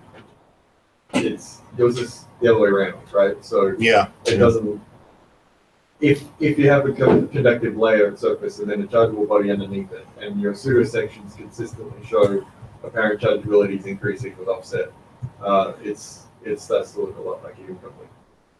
Yeah. But this one is different. So. Yeah. And then the reason it tweaked, because when we were talking about this email came in to me, and this data showed up from yesterday. And I saw the same thing. You got a resistive zone. This is just apparent resistivities. I don't have a version done. This just came in, but there's a resistivity high and there's a little bit of chargeability there. So I got thinking, oh, is that one of these sort of deals? But I think it's real. I think what Peter's onto here is probably a good explanation of what's going on. These aren't big numbers. They're only, you know, the threes are, oh, it's up to 10 or so, so it's not too bad. Anyway, that's it. Can you elaborate a little bit more on your comment with respect to using the metal factor and normalizing the data? We've never really used that. I know it used to, when the stuff first came out, it was really. It made Phil Halloff very rich. But I mean, the idea was that you emphasize the chargeabilities when you have low resistivities. So you take the percent frequency effect, divide by the resistivity, and multiply by 1,000. And that was because if you cross a massive sulfide with an IP system, the IP anomaly will be suppressed by the low conductivity of the massive sulfide. Yeah. But kind of the inverse, what I've seen is if you have a very tight rock and you have a little bit of sulfides in it, you get a high IP effect. And I've ascribed that to the current flow being going through the sulfides preferentially. And I think if you have some porosity, then the current flow goes around them as well as through them. But if you have very little porosity, then current flows through every grain. Even the disseminated beta, or does it have to be like line control? No, if they're disseminated. Yeah. Right, if you just think about it, if the sulfides have a lower resistivity than the matrix, and the current doesn't have an opportunity to flow through a pore, it'll go through the grains, and so you get a lot of That means all your grains have to be touching? No, I don't think so, because then you wouldn't have an IP effect. It's the pores are blocked by the grains, and so you get the electronic ionic interface. Okay. That's a great explanation. I'm going to use that next time somebody asks me about it. Your example raises another question. Like Doug mentioned earlier that when you have a current flowing, the interface between a conductor and a resistor, you get charge buildup. So does that show up as chargeability regardless of whether it's actually a chargeable rock or not? It shows up chargeability. That's what the IP response is. That's separation of charges on either side of a metallic grain. That's the IP response, the electrode polarization. No, that's not an ionic charge, though, that you're describing. It's yeah, it's like kind if of you had a instantaneous. There's still charges that are built up, or they're real charges. The moment you take that field off there, they basically ban. The thing is, the surface is not having as much volume as a body that has disseminated sulfide through it. There's a lot more surface area within that volume than on that surface of a body. It sounds like you're saying, would you get an IP response? so that would be such a minuscule effect that Yeah, I don't think there'd be enough charge there.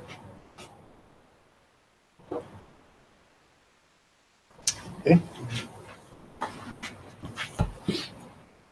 Thanks, Thomas. Thanks. Well, that's this hole. That property owner wouldn't let us go on their property. We could not step foot on their property. So we had to do the survey around them. The water, Chris? No. So would you like the I think you can probably hear me. Which one's the? That's the I'm going to do an arm wave. I don't have any data to show you, but I think this is kind of interesting and possibly a good application for EM. Pipeline inspection, it's normally done, or it's best done by passing an instrumented pig through the pipeline. And these pigs use eddy current technology to inspect the pipe wall, looking for corrosion and looking for stress fractures and things that might weaken a pipe. Subsea, the 40% of the installed subsea pipelines cannot use a pig And they represent a very big, very expensive piece of infrastructure that needs to be inspected. And the problem you have is you're looking to detect erosion and corrosion and the development of stress cracks in a subsea pipeline using geophysical measurements.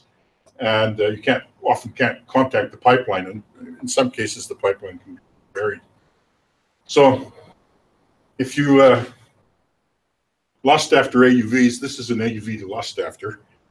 It has a lot of technology on it, and probably the important things to look at are the inertial guidance system, which provides very accurate positioning. It's got a lot of sort of water quality sensors and those sorts of things, but it has multi-beam echo sounder and synthetic aperture sonar, and I'll show you some pictures from those. And then we've added methane sensor to it and a self-compensating magnetometer. So this is some sonar images from the HISAS system. So that's a 2-meter box. You can see what the resolution of these objects is at the 35, 55 meters range. This is the bathymetry. It's done using the interferometric bathymetry from the AUV, and the dynamic range in this image from the highest object to the seafloor is 55 centimeters. So you've got very good elevation measurement of the bathymetry. Here's a sort of pseudo 3D image showing objects on the seafloor. The tallest object's 45 centimeters above the seafloor, and we're mapping the elevation of the seafloor. So we have very, very good capabilities to measure what the seafloor looks like using sonar. This is synthetic aperture sonar. This is a float on an anchor. So the float is actually closer to the AUV than the anchor, so you get this laying back in the image, and you see that in radar imagery as well. And the interesting thing is that because this is a synthetic aperture, it's made from a number of pings along the track, and so you actually can look behind targets. And here it can be set up so you actually see the shadow. So this is not looking behind, and this is looking behind, but it's the same data set. And very, very good view of what's happening. Present capabilities. What's happened here? That's a view of, I've lost a bit. Anyway, we have a view here of what the pipeline looks like from the sonar, and what the multi-beam image looks like, and then this is a photograph taken by the AUV flying along the pipeline. So the other thing we can do is when we're traveling through the water, we can have a methane sensor. So this would be looking for gas leaks from the pipeline. The track lines are in opposite directions, so you see it after you've passed it. Where is the pipeline at? This is over a methane seep. So it's not actually over a pipeline, but it's just showing the track lines of an AUV with a methane anomaly. Okay, and if there was a seep on a pipeline, if it was emitting methane, it would be somewhere in here.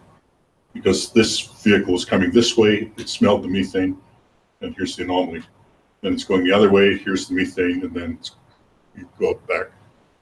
So this is the delay in the sensor detecting it. It's not where the methane is in the water.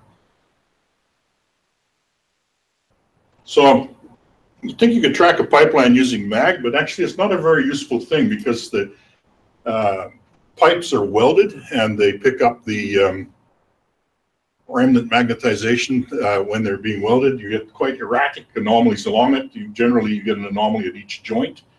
So there's a pipe here, and you could pick these as a series of sources and say that's where the pipeline is. EM works fairly well. This is again just a quadrature anomaly of where the pipe is. These are done on land. Actually, they come from, I think Jaguar Lee gave them to me. But it shows that you can use EM to map the pipe where it is. So mag isn't really very good for mapping pipelines, although you could certainly get mag anomalies from them.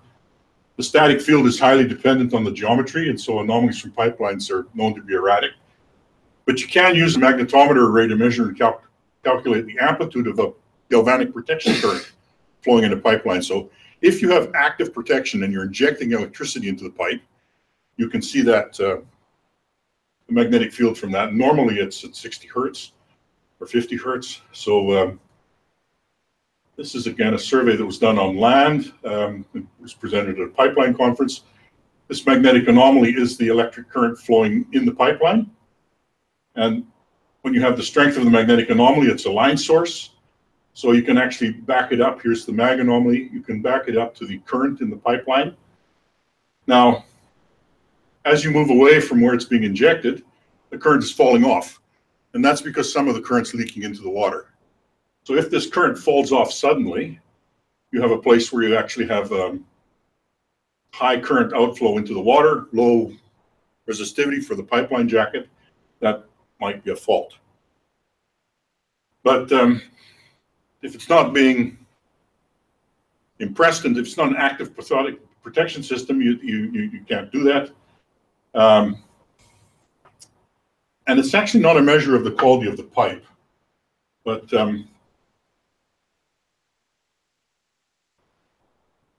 what strikes me as possible is that you could use EM to measure a property of the pipe, the conductance of the pipe. We know that we can mount and operate magnetometers in an AUV, and actually you can use these magnetometers for EM. Image is missing here for some reason, I'm not sure why. This is a mag survey done with AUV. This is the mag anomaly before we do the compensation. This is the mag anomaly after we do the compensation. It's about 2,500 nanoteslas of heading error from the AUV. And here we get it down that the herringbone in these contours is about 5 or 10 nanoteslas. What did you mean about the compensation? The AUV is magnetic, right? So it's like aircraft compensation, that the anomaly that you measure is a function of the direction the AUV is going in the Earth's field. But you can compensate for that, so you can come up with a set of compensation coefficients. So this is the raw magnetic data. This is after the compensation coefficients have been applied. And so we can get the heading errors here about 2,500 nanoteslas, and we get them down to about 5 or 10 nanoteslas. So that's a big change. And this is an AUV that has not been made magnetically quiet. Okay, it's just had the magnetometers put on it. So current leakage from a pipeline is a proxy for damage. They presently inspect pipelines using ROVs. Okay, you can use an AUV to map the electric fields. We know that from the work that we've done, and we're following that. But if you could actually calculate the conductance of a metallic pipe, that may be a proxy for the damage to the pipe or the condition of the pipe. And conductance is a geometric independent property that you can measure with an EM system. So it's really quite I think, a well-parameterized problem that you know where the pipe is, you know where the AUV is, you know the conductivity of the seawater. So you should actually be able to characterize the pipe as having a particular conductance if you can excite it with a AUV-based EM system. And this is an example of some EM measurements that were made by Saito and Nakayama in Japan over submarine massive sulfide. Shows that you can measure responses from submarine massive sulfides with this EM system. There were some problems with this data that they actually used a magnetometer for it, but the mag was in a little metal can, and there were eddy currents in the can, which made it difficult. I mean, clearly these anomalies are from the SMS, but in detail, when you were looking at it, your analysis was screwed up by these little eddy currents that were close to the magnetometer. So now let's go back. What's the slide?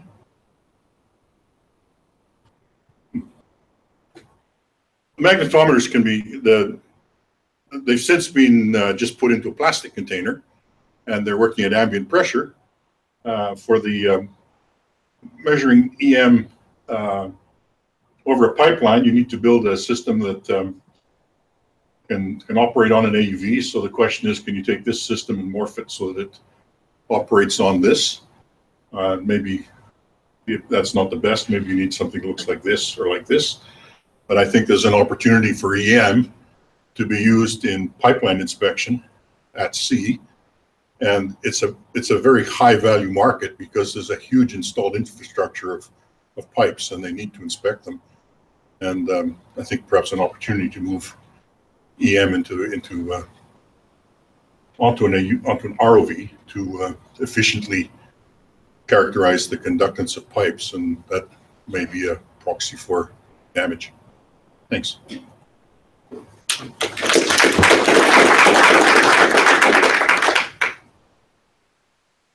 If you had a pipe and it had, well, let's say, a small crack in it that fluids could stay, how much would that change the conductance?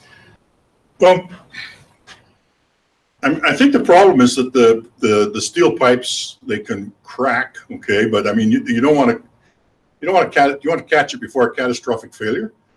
But when you think about how they inspect for fatigue, they use eddy currents to look for cracks in the metal, and so you know you're dealing with a whole pipe property instead of just the property of a small area. But I think it probably is a proxy for the quality of the pipe, that if it's been work hardened or if it's showing corrosion or if there's some stress cracks, I think it would probably affect the conductance of the pipe. I think when we were in Japan, that's typical they were doing, like this using the eddy currents. But the one guy was actually using static magnetic field, and like not using earth field, but generating the control source into the steady state.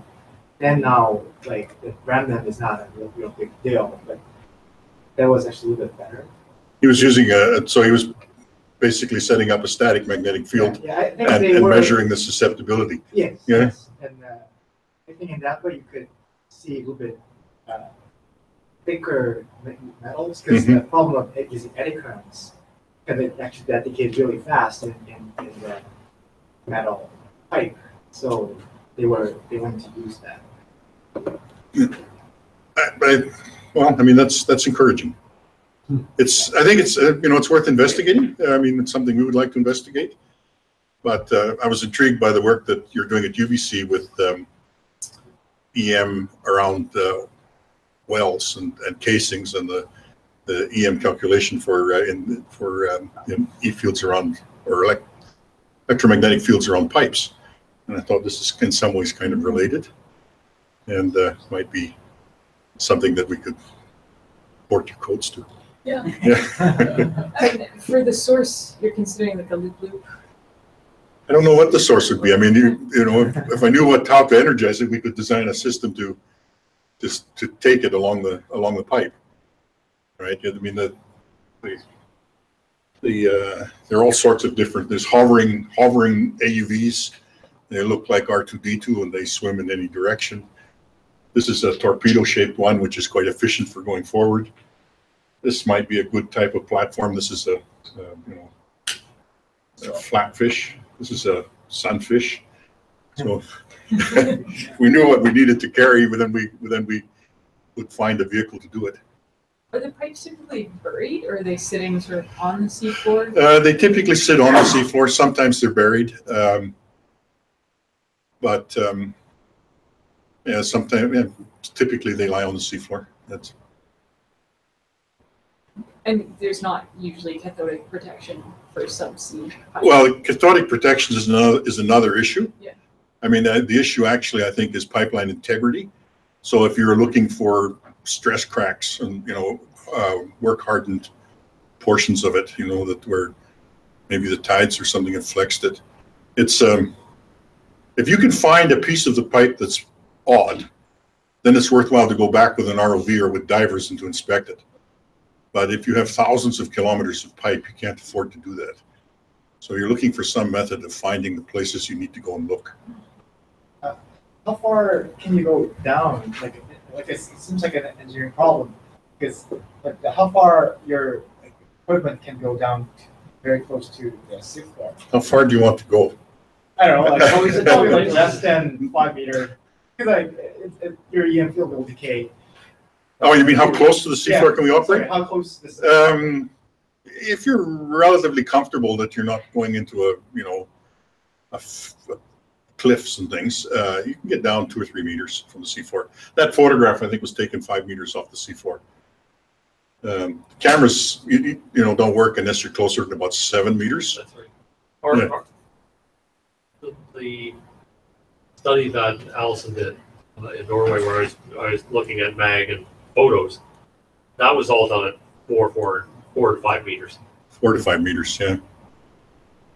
And how do they typically fail? Is it mostly corrosion from like the outside, the inside, cracks, or is I have no idea. I'm sorry. Why can't they send this big down? I'm sorry? Why can't they send these pigs down the water tunnels? The way the pipes are laid and the like when they put a pipe, when they come up to a seafloor installation and they lay the pipe on the seafloor, and then they have to put in a U-shaped piece of pipe so they can link the two and the pipes can expand and contract. And basically there's no place to put a pig in to have it track, and the curvature in some parts of the pipe are too great.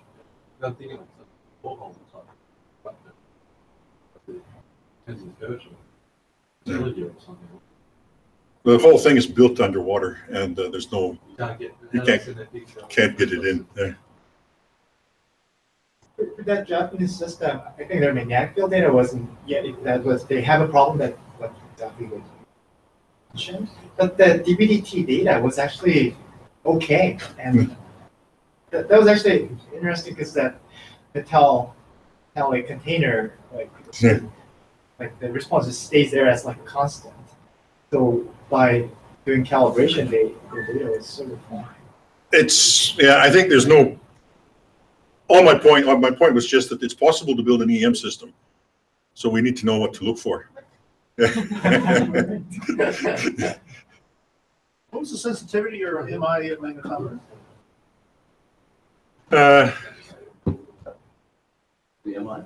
It's the Japanese want to put them in cell phones.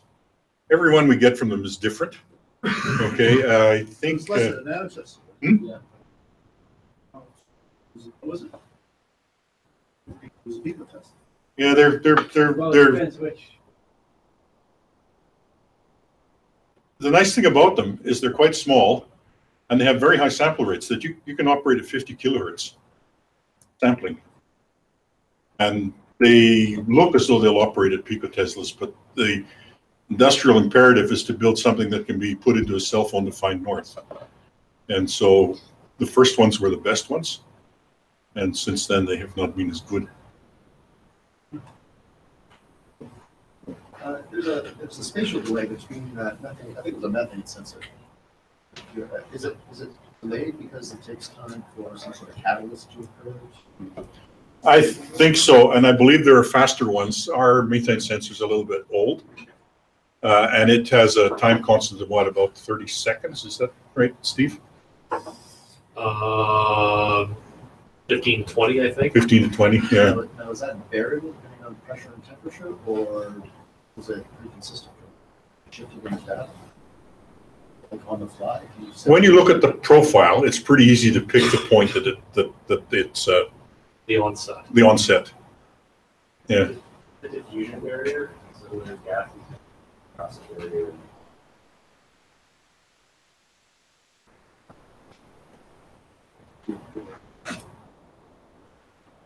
I was just wondering if you could shift it like in the data, because obviously you displayed it, so it's offset. Do you already know how long it takes to detect? You can shift it on the fly and. We normally put an X on the map, and they'll show the data. or do a second derivative. Yeah, something like that. Okay. Yeah, but I mean, I think for EM, I think there's opportunity. Mm-hmm. Yeah, and it's a different application. Yeah, thank you. Thanks, Peter. So the coffee break is set up. So let's take maybe a 20-minute break, and then we'll come back. And I believe there are 2 more presentations. That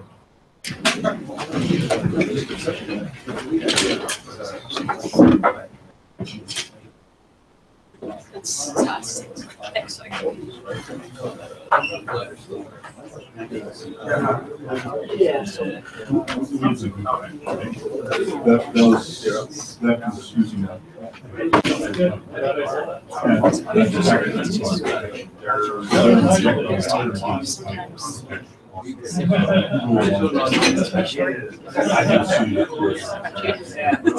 Second day. No, they do that in cables. They inject currents in cables with a certain frequency to detect them. They do that in all pipes. Yeah.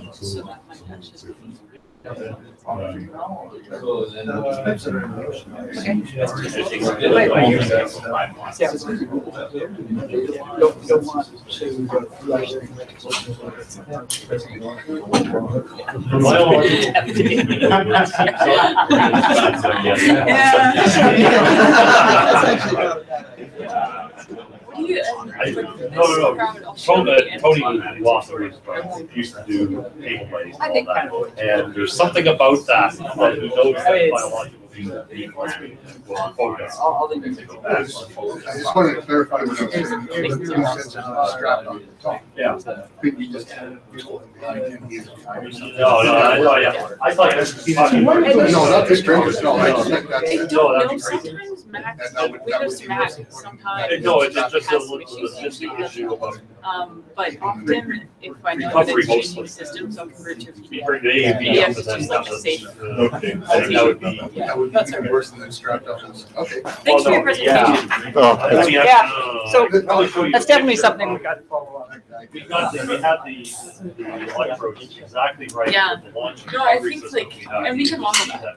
If they were any longer, they would be snapped. Okay. You gotta. And any shorter, then we increase the noise effect. 3D No, Because if Yeah, we're able to make those sensors a lot lighter. Sure. You're only towing. Yeah, well, and in fact, if we could tow it, we wouldn't even go with the mag compensation. Tilt your Z axis, now we're on an X axis. Behind the vehicle. Then, We wouldn't have that. So what I'm wondering it comes is up, that- probably not that. Well, actually, like probably. Well, because loop like that might be better. We just don't want to do it. I think it's free, we just don't want to do it. And if we had any sort of sea state, we could recover in any sort of sea state, we'd have to stake boats. No matter, if we had a body, we'd have to put a boat I've tested that. off I've the deck. tested that. We can get away with it. So much. As long as you Yeah, just- and we just don't want to go, I think it's more that you just don't want to go. Especially if you can do it. That is an our presentation is the last one or the next one? It's up to you guys. You want to choose? There's 2, Yeah. so it's you and Sid, so, No, yeah. yeah, I mean, there's a paper that wrote some conference that has the mag part, and I think I have that description. Yeah.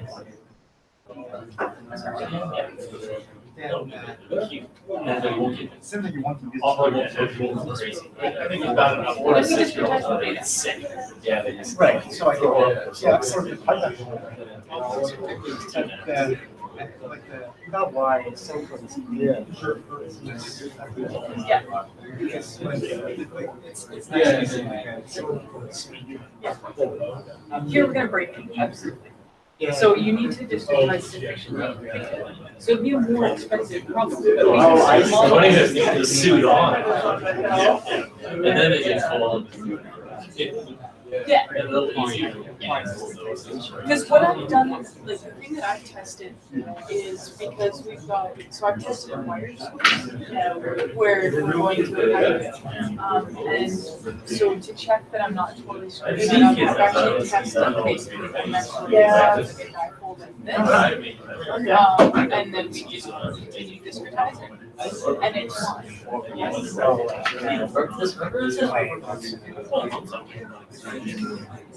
so it'll look, it'll be like, that. Were you just It's like close up. No, actually, that's not bad. Yeah, I mean, because most of your currents are still going to go like along the pipe because that's the primary objective. So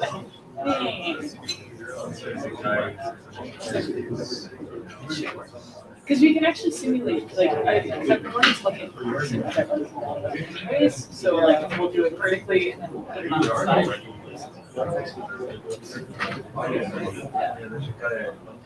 Can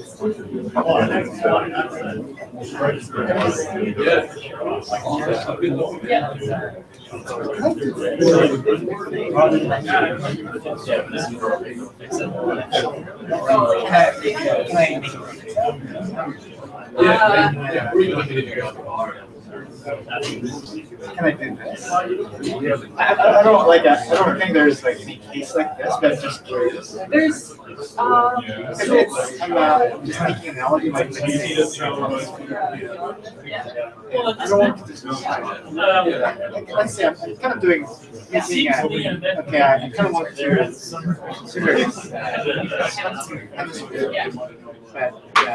so right now, right now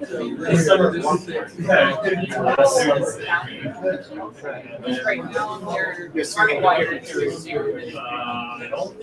But that would essentially, the way we've done it, it would actually be enormous amount of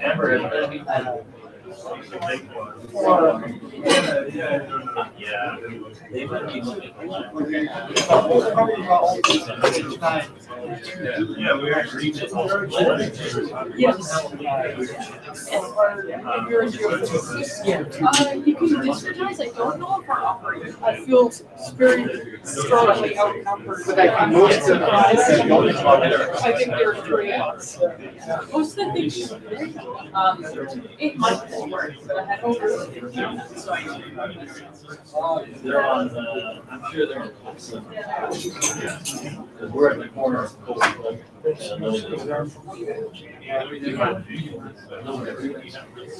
there's so much to learn about geophysics.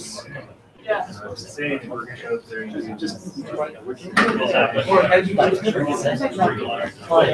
we should look at Fernando and see, because I know that he does asteroids or generally are like strictly. Yeah. But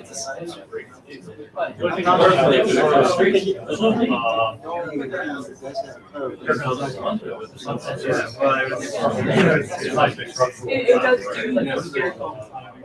And I know that for seismology, a lot of stuff.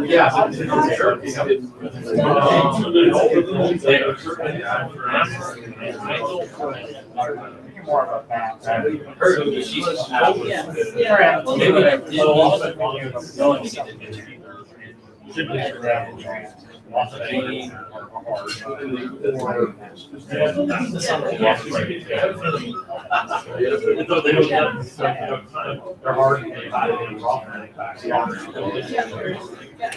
That's actually one thing I want is like a self-entry. Yeah, definitely. Hard.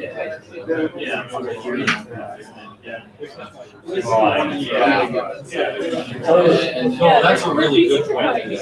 What I should add to that is maybe like a slope map. First thing first. Yeah, exactly. This situation. No, that's a good one. So that's why it seems Thanks. See, that's why you give the talk.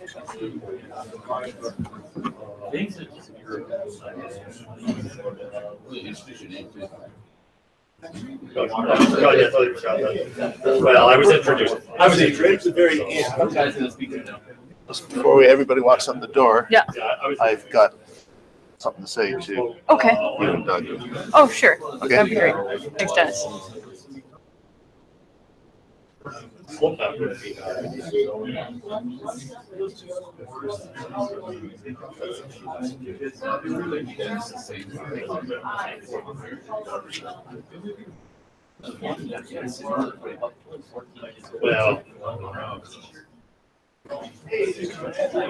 curious about the whole thing because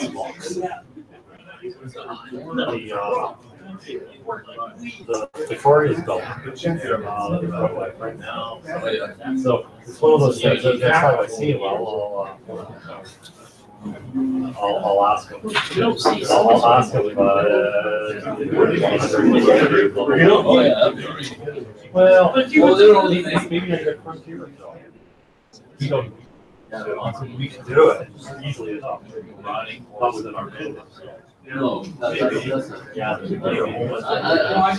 bet you. I mean, we're not worried about. I mean, we don't say knowledge or At least some reading. Right, yeah, no, well, no, I use a super, right? But I need a normal DNA survey and.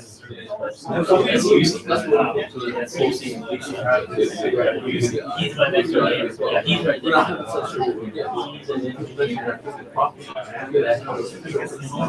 Well, maybe that's it, right? A little bit. Well, it'd be. Is that gonna work?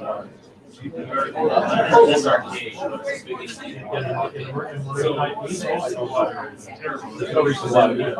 So you can get something and it's used them right. And sometimes you know sellers may not on the way some stuff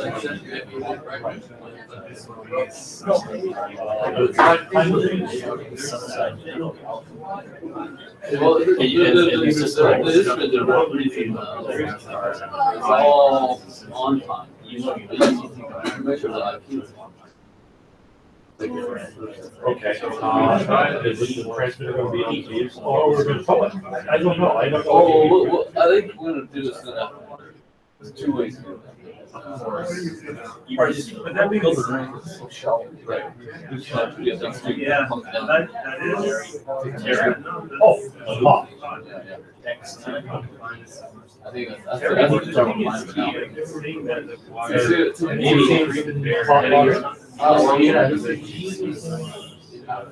oh, she was there. Good. Just recent emails back and forth about just voicing and just make sure he's on. I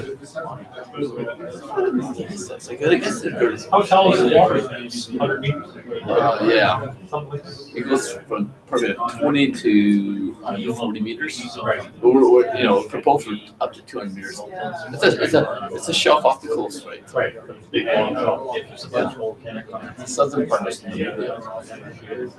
because the way the Orange River comes into South America or Africa. Yeah.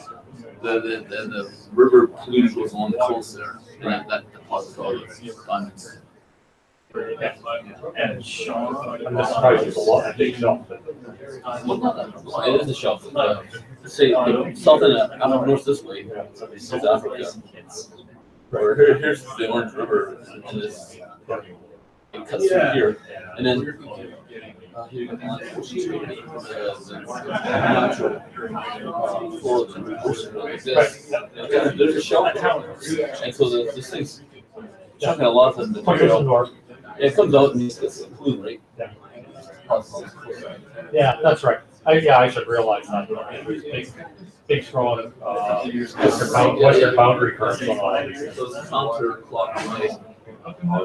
Is there actually interested in that? It's not immersion No, remember, my talk was Steve Constable's talk. Okay, there are two different stuff. Yeah, well, it's, no, I don't know what was sent to I don't know if that's me or EM, but there is a result. There's I saw or nothing. Yeah, you guys presented it. I was surprised. Well, I mean, it's a slide or two. Right. Yeah, so it must have been. We went away. This is one day. Steve Constable lets us go out and do all these surveys. He published it. So this was three groups. Two of us are wanting it because of commercial purposes, and one group wants it because of academic purposes. So I mean, he fused all this. Probably the most exciting. Every time people ever.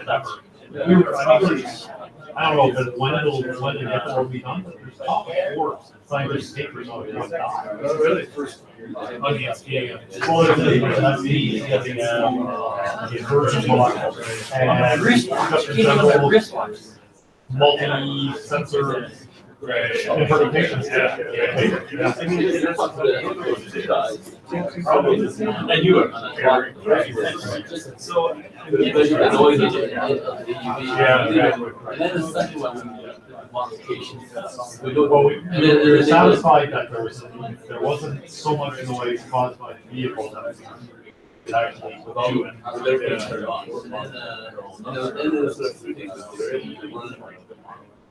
Yeah.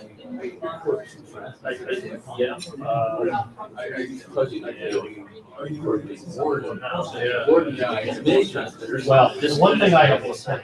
The one thing that I noticed is that I haven't had the time to do it. Me and Steven has it. We know the vehicle has noise. I don't know where the noise in the vehicle is on the spectrum of the line. I don't know.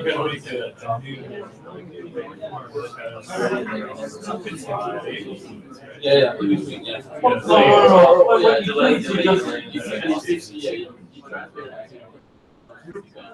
Oh, you said the vehicle RPM.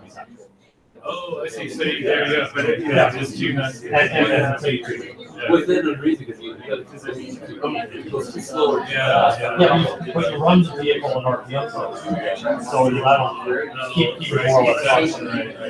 So yeah, that's like a speed. Yeah. Well, if it's a speed mode, it wants to keep speed. If it's an RPM mode,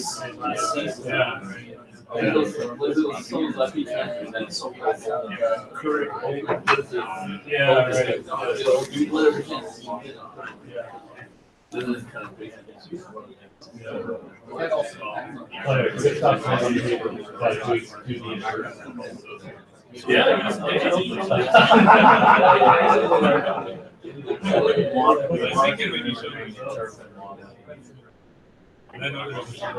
Yeah. 3D had an issue though with one of the transmitters being over and stuff. Oh, yeah. We dropped them, we didn't know. Yeah, they can't fall down. Well, they drift. We sent down three transmitters. We sent one down on a pilot pit.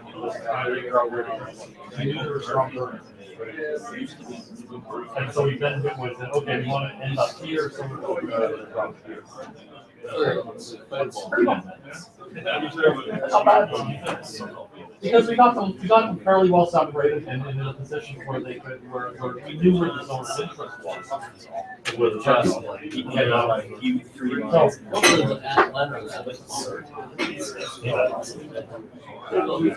Something came up earlier.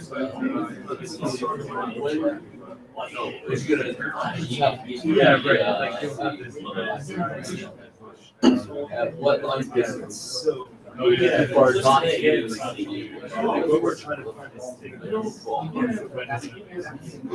Because the photo line looks pretty wide on the long side. But we don't know why you see because it's not conductive.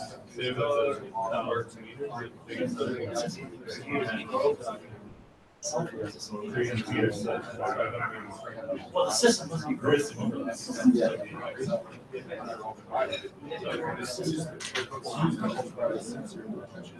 drive. You find your life facing by your side on one side. And they're still talking. You say it's worth doing.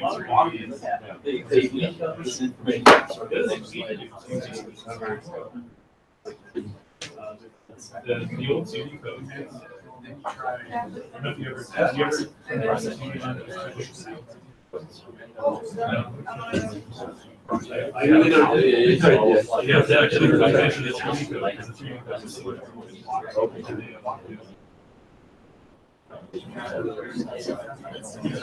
winner. I don't know why they did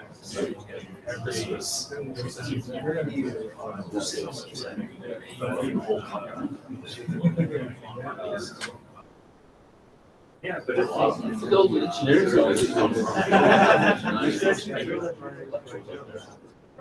Yeah, and they serve it All for you see every is single one. Yeah, every situation. Yeah. 25 is. Yeah. So you set it up and you. Push the button and let it go. Yeah, that's right. Yeah. But it's still only 90. What do you think, Brian? With a winner, 42 days.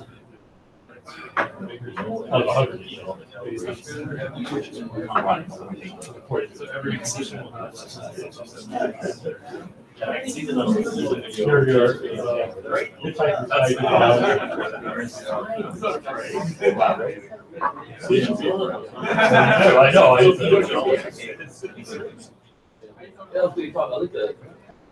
I know. Then like Tom Baker or Dr. I like concept of geology.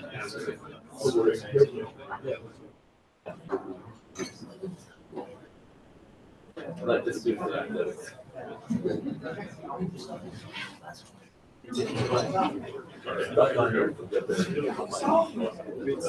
That's not fair.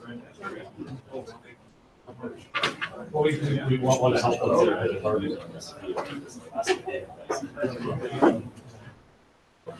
And not get nothing but hot rock and venue.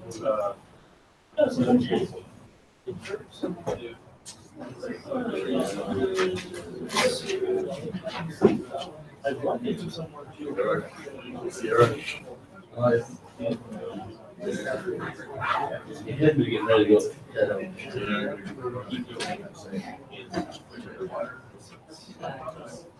Are you on?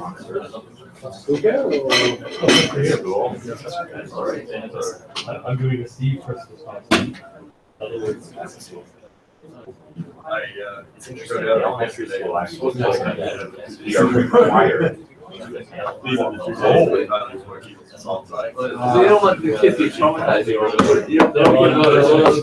Without the head of so it's been was very Well, early. It's are required. Thanks so much for my presentation. You probably know that. Still, your mom and dad together.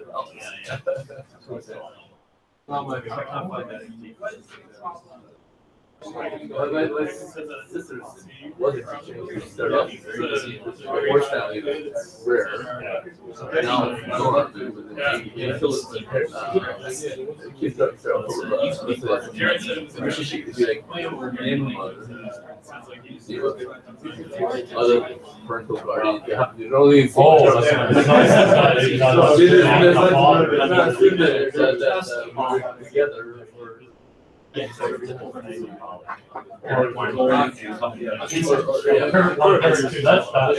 you have to say it's the same effect. I'll take you're assuming that the person assuming the person.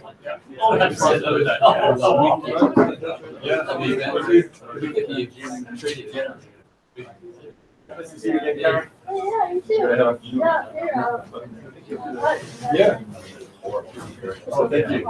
I'm collecting your G cards. Oh, yeah. I've got more over G cards than anything else. But the jackets are scarce. Yeah.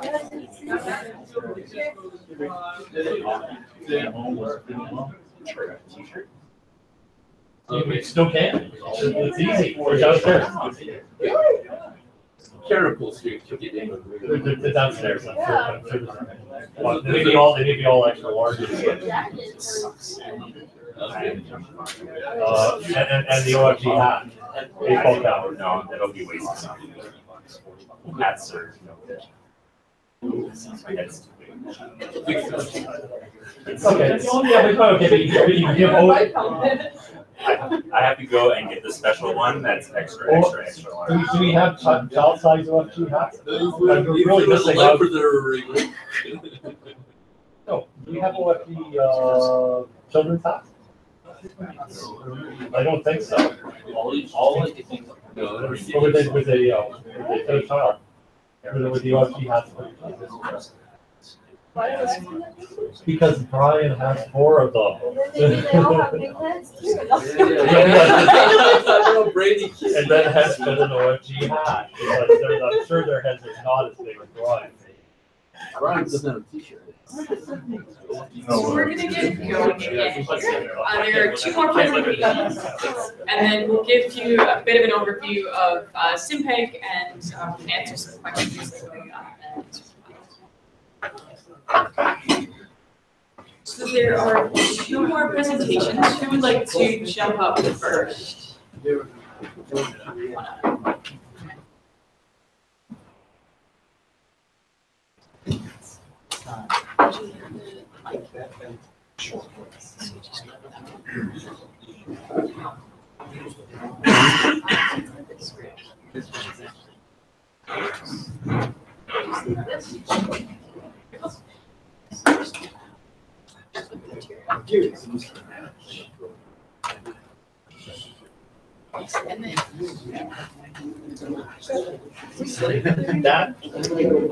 So this one is back and forth. So you got two hands. Sorry. Hello, so my name is Chris Baldus, and you'll probably enjoy this project because it's because of the transparency of the information. I own this project myself. I'm a geologist. I staked it in 2012 and optioned it off to an Australian company the same year. And they have flown full-grow mag geophysics from the air with full-grow airborne systems. And then I followed up with doing ZTEM on the project. And I'll be able to answer any questions. You want to know how much it cost me? Actually, I paid out of my own pocket for the ZTEM airborne surveys. Everything is transparent, and I'm hoping to get some input from you as to what we should do next on this project. Because I'm a geologist, I asked Dennis Woods to be a consultant at the time when I was receiving the data from Jeffrey Plasto from Geotech, and he helped me out with the sessions when preliminary data was generated, and the inversion, ZTEM 2D inversion was done on the project. So this is the size of the property. It is located at the northern tip of Dease Lake, just to the northwest of it, only 10 kilometers from the Highway 37.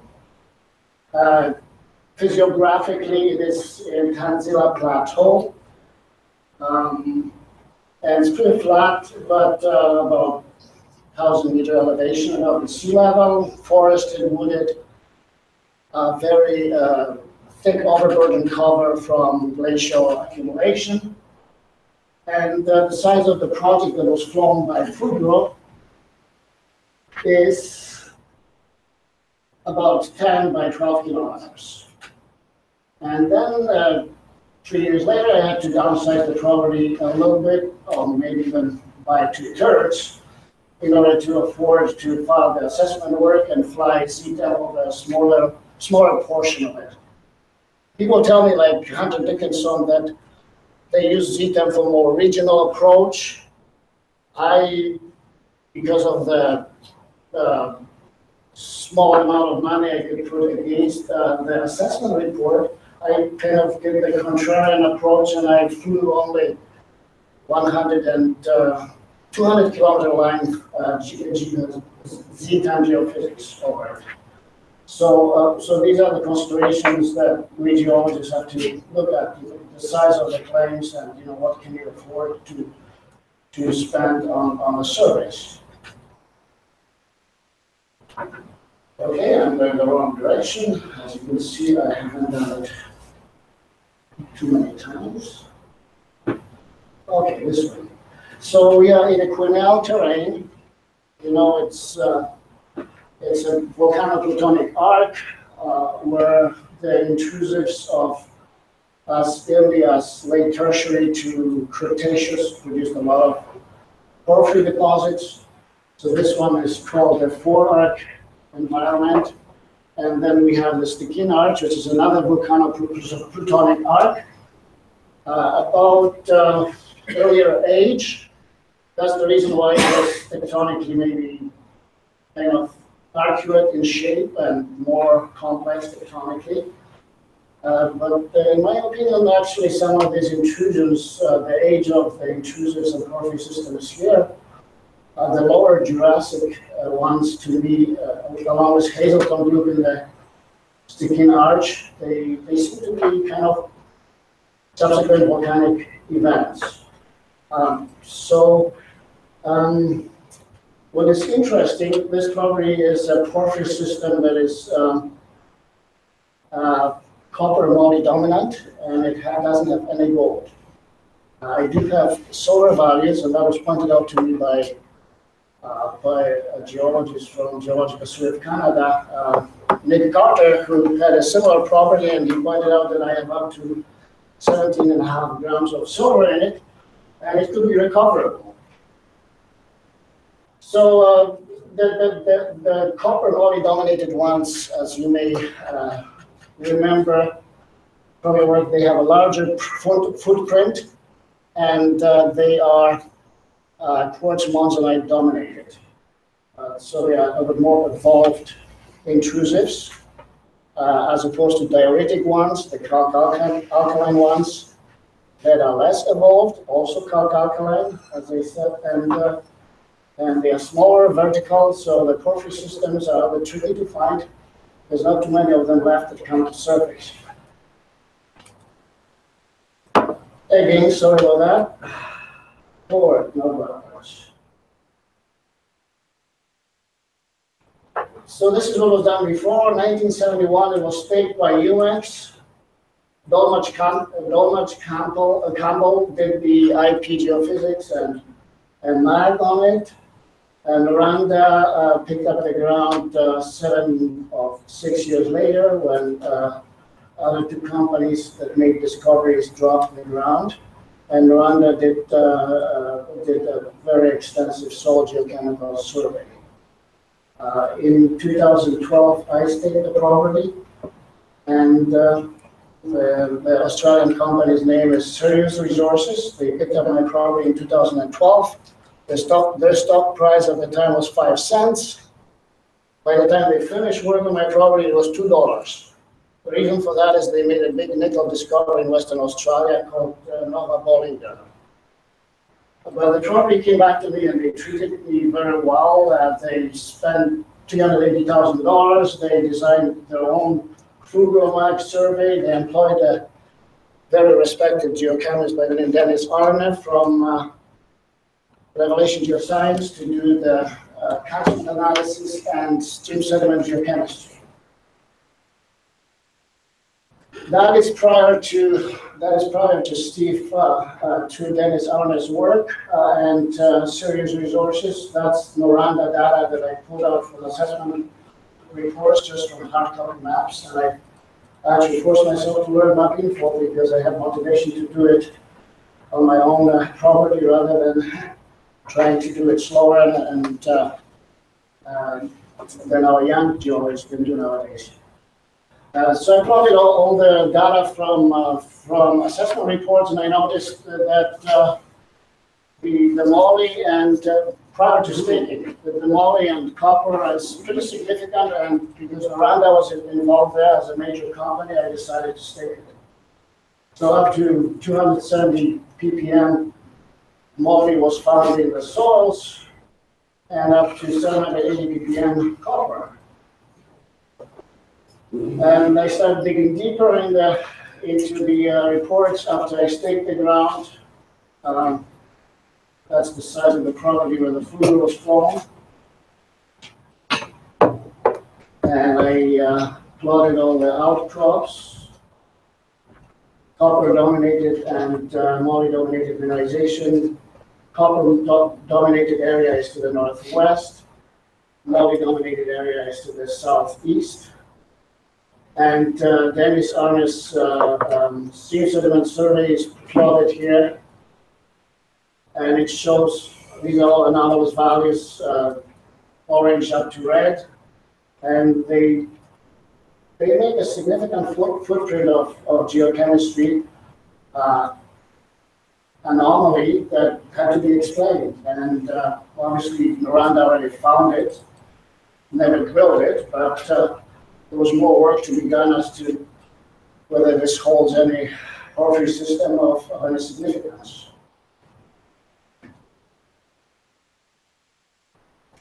In the meantime, there was another company that tried to get listed on this property, but the management had some emergency situation regarding safety. There was some fire in somebody's house, and they gave up the property. But John Bradford was on the property and was very positive about the potential, because he found like a stockwood density quartz veins, stringers, sheeted quartz veins, and mineralization of chalcopyrite and molybdenite. Very low grade, but up to, he sampled, grab samples up to 1.5% copper and up to 1.1% moly, so that's pretty significant. And the highest silver oxide, as I mentioned, was over 17 grams per ton. Now, when you look at the molybdenum is more mobile, and it shows smearing. It's the footprint of the moly is much larger than the soil anomaly. And Doranda had the grid going further down to the south, but they didn't pick up the moly in the soils. However, Dennis only picked up the moly all the way to, 5 to 7 kilometers south of the property as it is present. So my interpretation here is by reading Gabriel's Geological Survey of Canada's work, the glacial accumulation was caused by a glacier, iceberg that came from boundary ranges way to the south. I believe boundary ranges is on the east side of Stikine Arch. That's Chukachida ranges, and the mountains that were during the tertiary time pretty high, and the glacier came from the south to the north, from the southeast, and retreated from the northwest to the southeast. So this retreatment of the glacier caused smearing of this anomaly. So the gas of the thing is somewhere at the tip of this anomaly. That is my conclusion.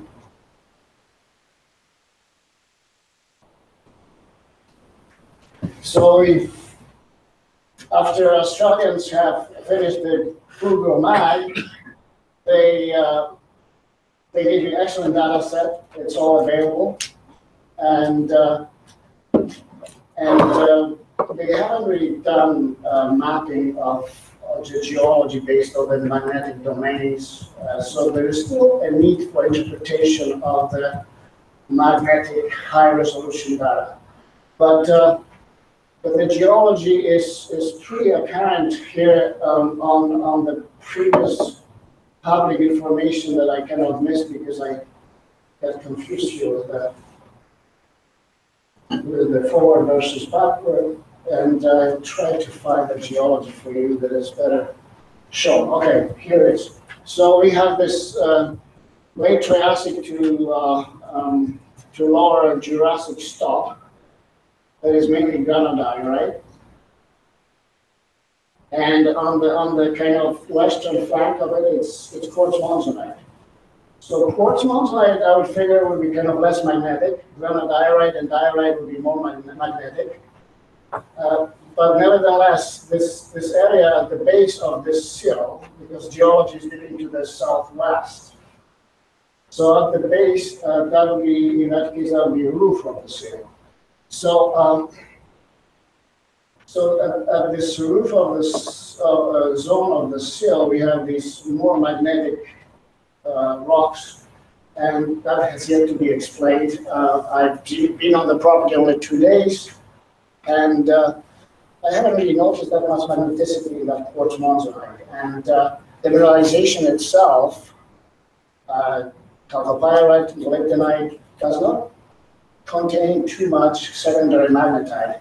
But John Bradford did map and sample some zones of chloritic alteration, and they were highly magnetic rocks, some boulders, and we have yet to find where they are.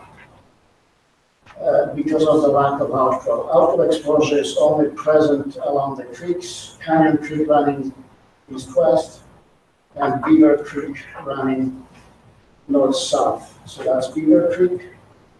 This is Canyon Creek.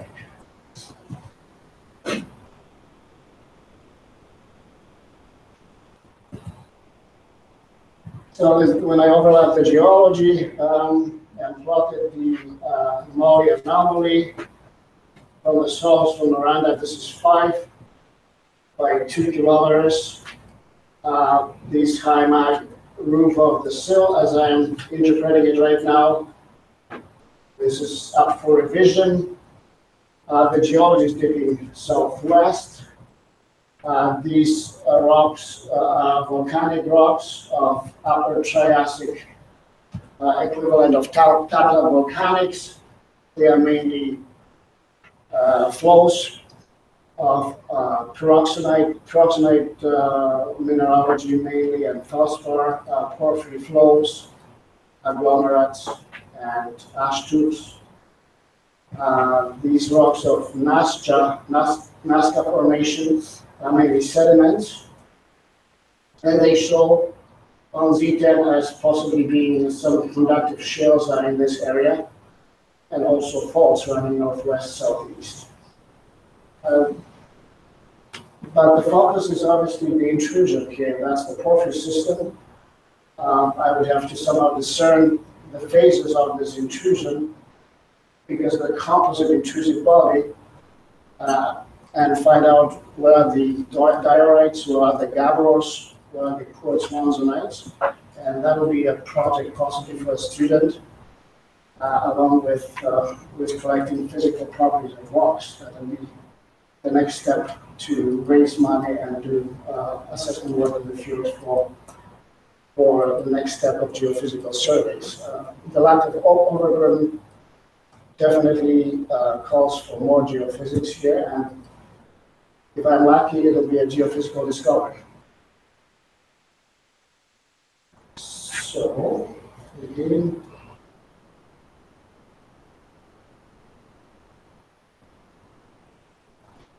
Z10 conductive structures. So this project was done last year, and I have paid for 200 kilometers of Z10 lines. They are 200 meters spaced, also running northeast southwest, perpendicular to the geology, the same way that Google Mag was flown. And I actually took time with Geotech to make sure that they are flying lines very close to what Frugal was flying. Maybe even overlapping exactly with the same coordinates in the same direction, just for the ease of future interpretation. So when the conductive structures are plotted, and this is 720 hertz frequency, I think from this point on, Dennis will take over and we will explain what the meaning of the Z10 survey is. Okay, thanks, Chris. I'll go to the. Okay, so we just need the pointers.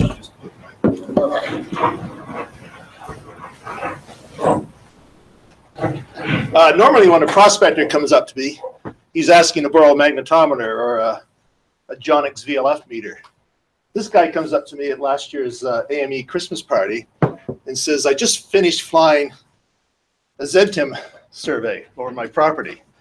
And so at that point, I started to listen. I thought, holy smokes. This is the only prospector I've ever known who's bought and paid his own, state-of-the-art geophysical survey out of his own pocket. So here's the data. This is the total divergence, which is essentially like a Fraser filter kind of a thing. So they turn the crossovers, the gradients into peaks. And all I did was draw some lines on it. Go to the next one. This is the same lines shown on the mag that you just saw.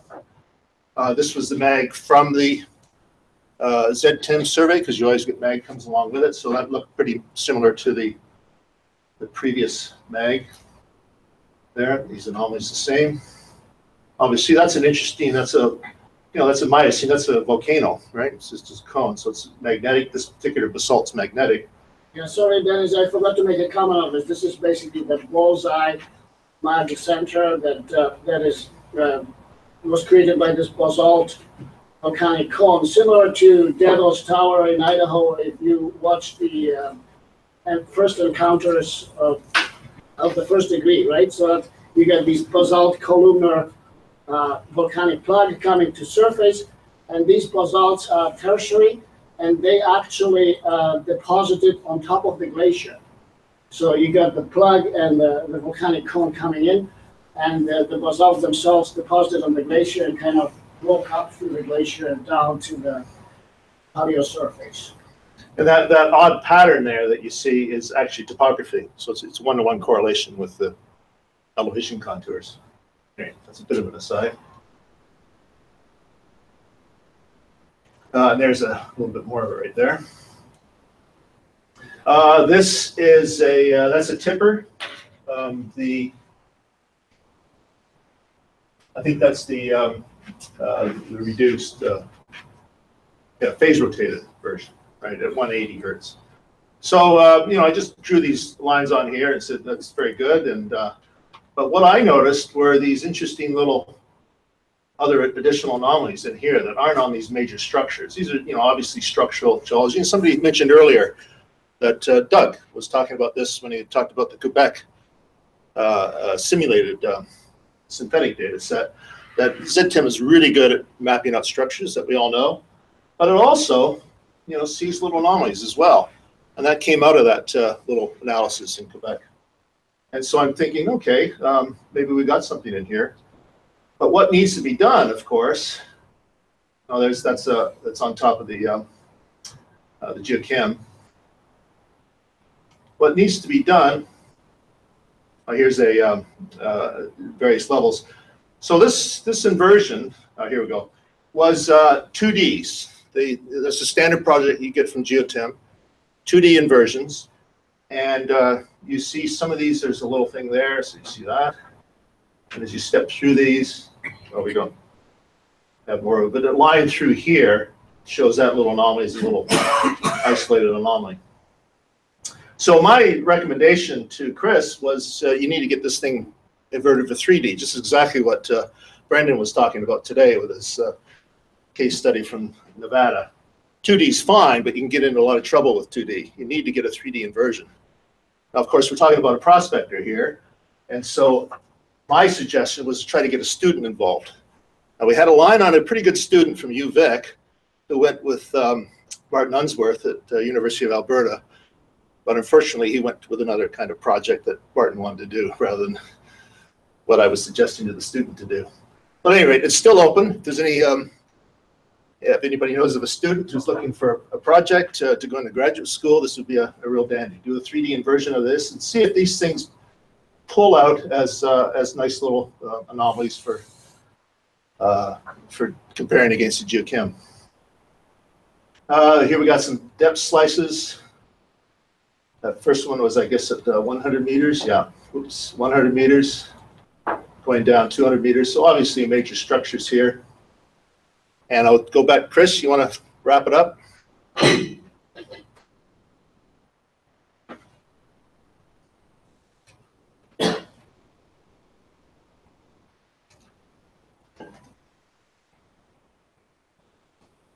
So basically, I think I have all elements of a good geology that indicates a porphyry system here. And Noranda has found out before me. Obviously, there were other prospectors there. Asbestos, Cassia Asbestos Corporation was also part of that early 1970s discovery. Apparently, UMass was looking for uranium and tungsten, but they stumbled over this high moly anomaly, and very often tungsten comes with the moly. So they did IP survey in 1971 and mag survey. Apparently they drilled 2 or 3 holes and nobody can find the core. I did find a drum, a diesel drum on the south eastern edge of the property that indicates that drilling was indeed done by UMEX, but we have no idea what they found in the core. So we have high-level porphyry cells and smaller stocks.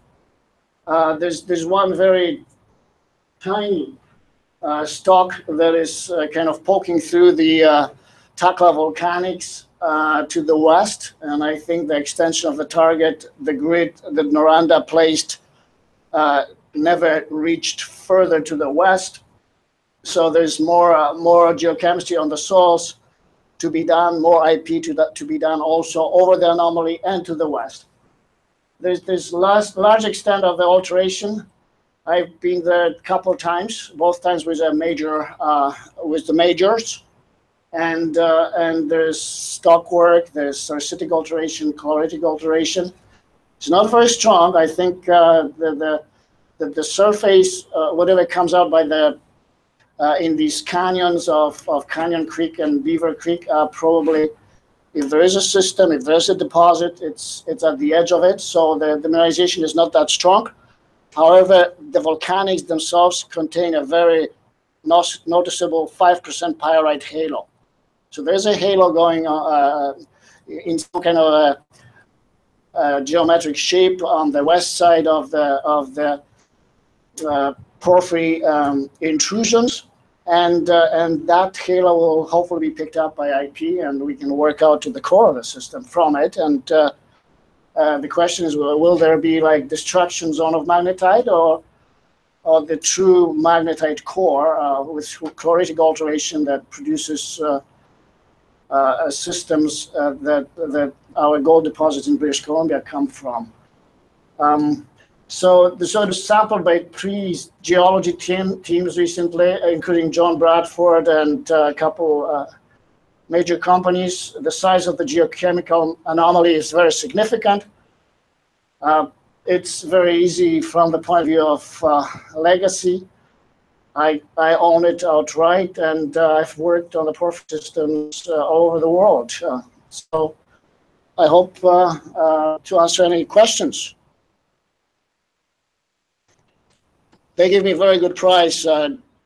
Geotech flew kilometers of survey way under $60,000 it cost me.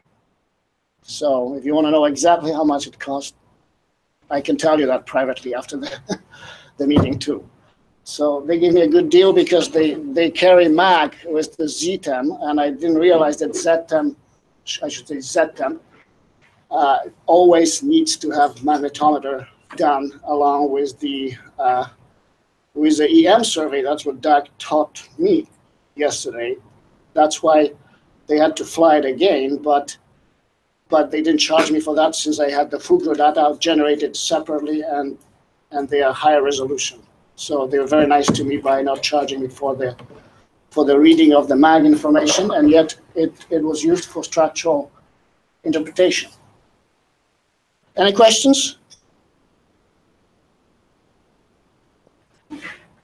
Thank you. Thanks.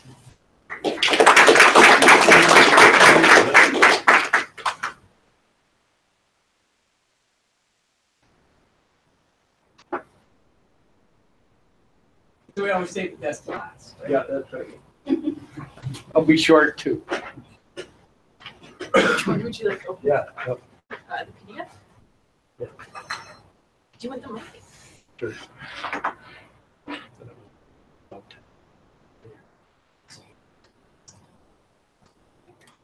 Almost looks like Santa Claus. That's a smooth Surrey.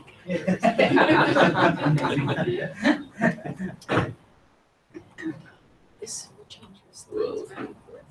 And then this is Okay, I'm not going to give much of a presentation because, quite frankly, didn't really have time to put one together. So I just grabbed a couple of slides from some talks I gave this year. Just to give you a little background here, me and Kaylin have been mainly involved in developing equipment and doing processing of raw data.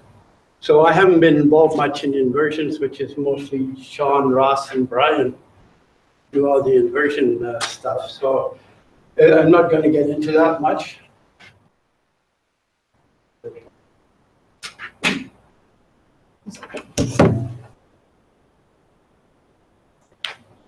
You can use the arrow keys as well.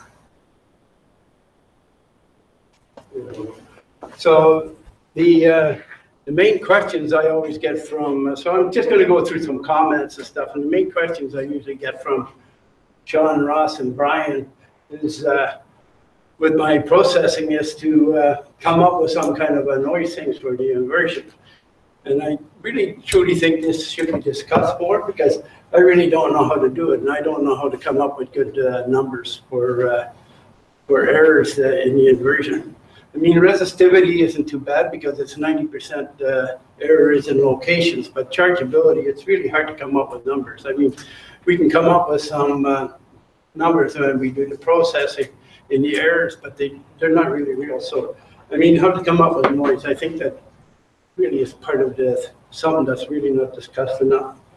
And this question I had earlier about whether we should be using secondary potential or normalized ones. Especially in the 3D surveys we do, we have, there's always a lot of not coupled dipoles, and we're getting more into borehole IP and stuff like this. So this is a real issue, and we've never been truly successful in inverting on secondary potentials, although we have done it. One of the big things me and Kaylin have been really working on is calibrations. And the equipment calibrations are becoming a real issue now because our sensitivity of our receivers and our equipment is getting so much better that any little calibration issues are really becoming a problem. So you got calibration issues in your sensors, especially in your sensors for EM and data loggers, and also your transmitters. So we're getting, with our transmitters now, we're collecting all the full waveform data in our transmitters, and we're actually deconvolving with our receivers. And actually, it should be collecting full waveform data. Because unless you collect full waveform data, as I'll show after, you can't really do what Doug was talking about, where you can go from frequency domain or time domain and go back and forth. I mean, you need full waveform information. So I'll just showing you some slides of some borehole. This is the borehole equipment I developed that can actually go through the rods in the borehole, and this is a test survey we done in Sudbury, which I believe is down to 1.9 kilometers. So it does work to depth, and it didn't break down going down there. So our tube worked pretty good. And because we can go through the rods, we can pump it into horizontal holes underground. So this is a survey I did underground in Sudbury, and it shows you the anomalies we get. Some of these are interesting because we collect 100% duty cycle. We can actually see the real part of the waveform, which I'll show a little bit after. So sensors, this is our kind of our surface and borehole system. So this is our borehole system. It packs up in a small box. We can do either IP or EM, and we can connect it onto the overshot thing here. Keep forgetting the name for that. And this is our surface system, and that's our induction coil. This is used a lot in MT, but for some reason it doesn't seem to be well used in the EM world.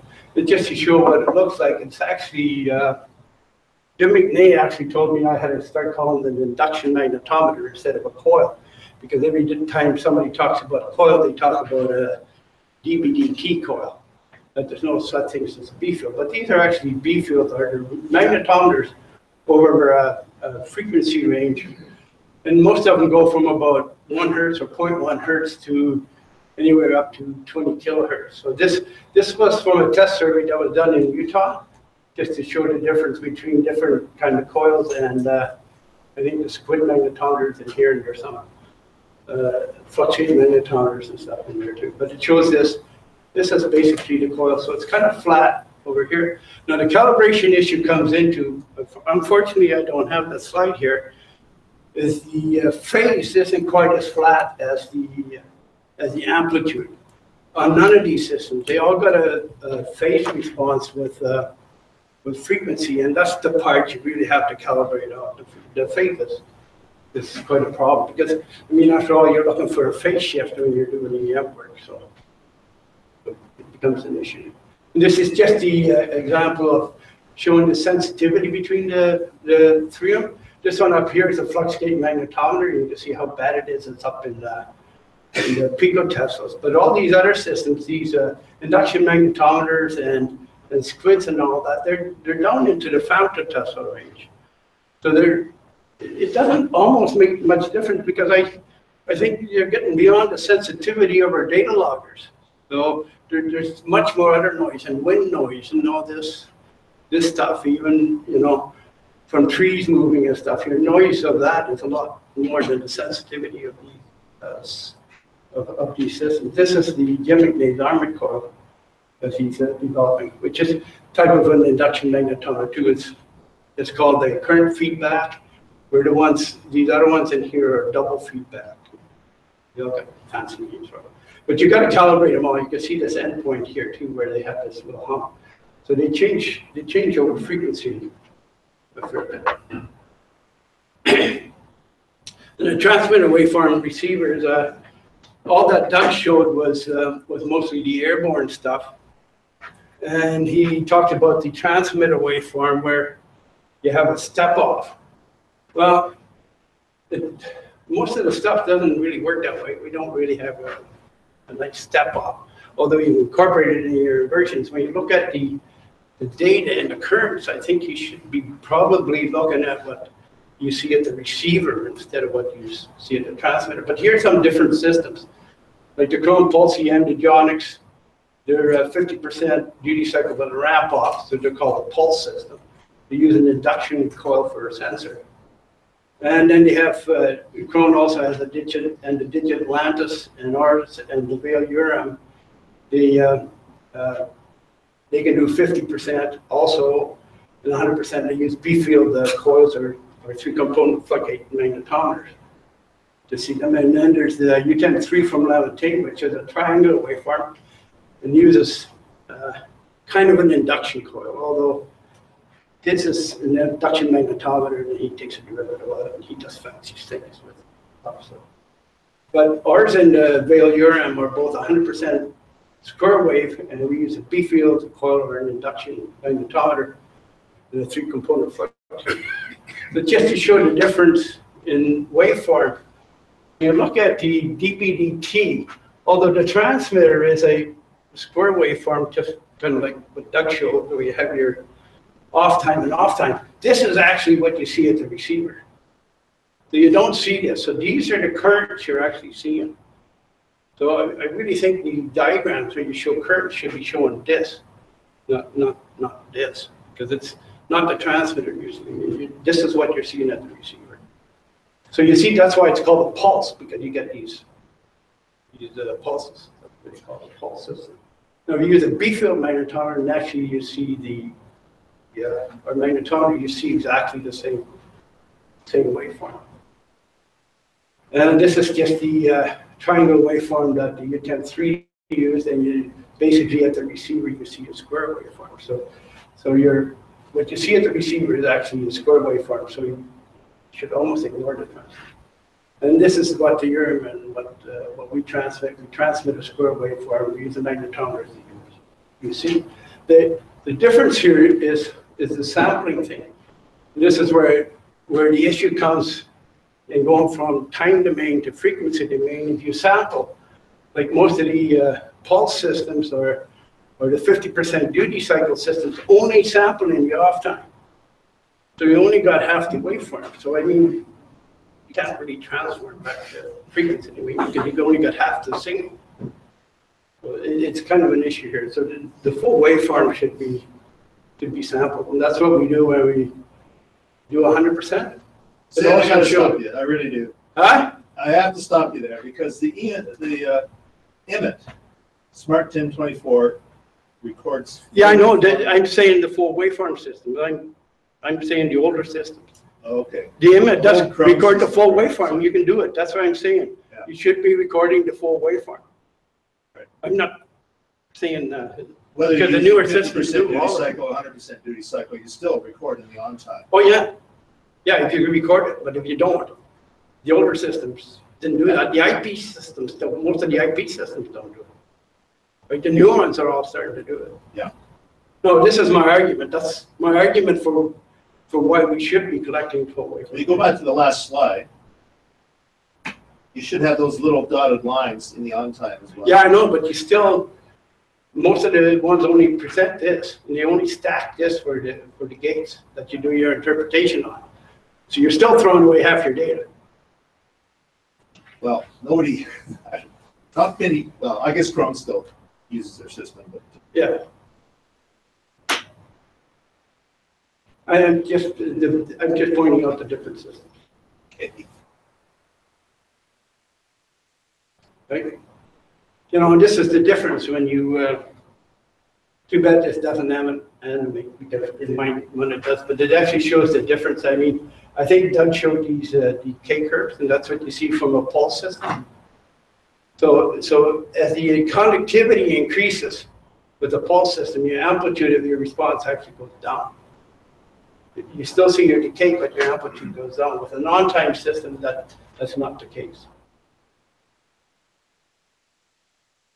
And then you can really see this if you go back to your diagram. So the pulse system is more like a quadrature system where you see only the quadrature response where you measure the on time.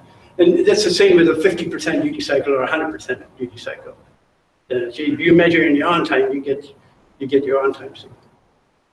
I mean, I can take a 50% duty cycle, I can transform it into frequency domain, Kowalba times 100%, and I'll get you the same data. So I mean, it's all the same if you collect the full wave.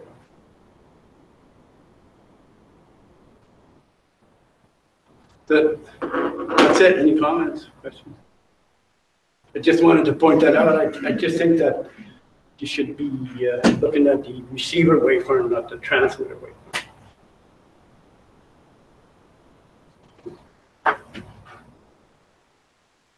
That was beautiful download data. Huh? That was beautiful download data. Thank you. There's no noises. So, how fast do you sample? Do you sample uniformly on your signal, or do you kind of do logarithmically as you had talked about there? Well, we gate after. I mean, when we sample, we collect the full wave. So, and then, what sort of frequencies can you sample? We can go up to 128 kilosamples per second, but usually we're sampling at about 32. Because the amount of data you collect at 128 gets kind of ridiculous. And for most EM stuff, it's good enough. Once in a while, we go up higher.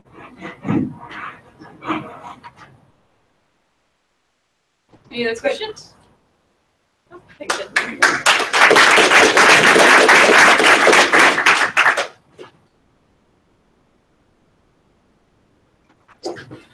Well, thanks to everyone who presented. It's much appreciated seeing what's going on. I just want to take a few minutes here at the end and show you a few of the resources in SimHike, and again with the open source resources that we have. I know it's been a long couple of days, so I will keep it concise.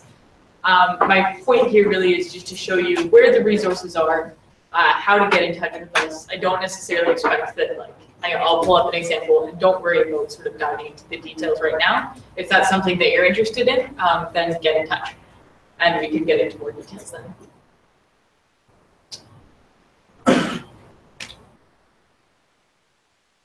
Minimize this. So as we showed you yesterday, GeoSci.xyz is really the starting point for all of these resources. We briefly went over the GPG and EM. With both of those, I'll just point out one thing. There is an edit on GitHub button right up here. So it's at the top here. So that's actually where you can go in and make changes on any page. You'll have to set up a GitHub account if you don't have one, but it's a very simple, username and password, and that's it. If you want to actually contribute a full case history, or if there's a new page or something like that that you see a need for, just shoot us an email and we'll help you get up and running. The other thing to point out is at the bottom of every page, we've got a comment form. So if there's a case history or something where you see something that's interesting and you have a question, or you see something that is potentially incorrect and want to have us update that or have some discussion on that, you can start a bit of a discussion and we'll be emailed about that and get back to you as well. Are there any questions on GeoSci?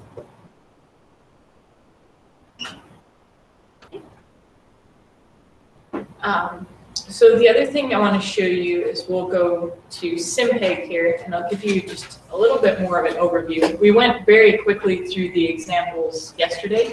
I want to spend just a few more minutes on that and give you a bit of a flavor for what is currently there and where we're headed. So as I mentioned, it is a collaborative project, primarily at UBC at the moment, but we are reaching out to other universities and other people who are interested in using and developing the code. I really is targeted at research.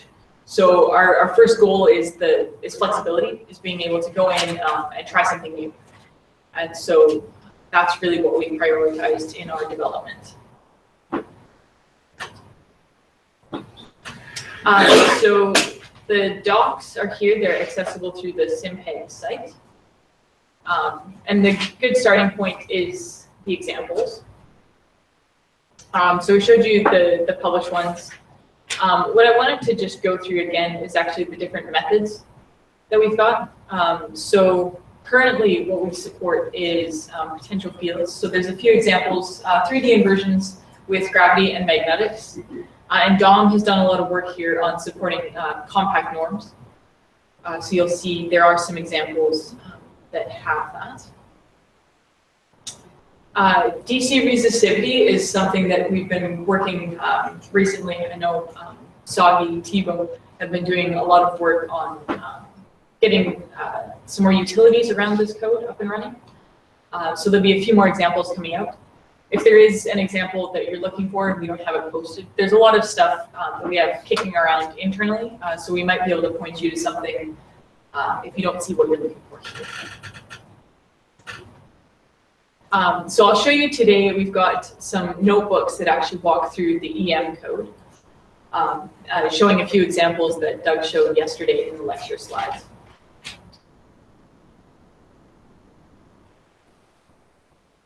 Yeah, so I think that's sort of a bit of an overview there. And as we mentioned yesterday, on this main page, there's 2 avenues for getting in touch. I mean, you can always email us personally, but we actually prefer if you go through the Google group. This is because it is public facing, and what we're hoping is that, you know, if you have a question, odds are somebody else has that same question. And so if we can answer it once, this can end up being a bit of a supplement to the documentation, and we can draw on this resource to augment what is currently here.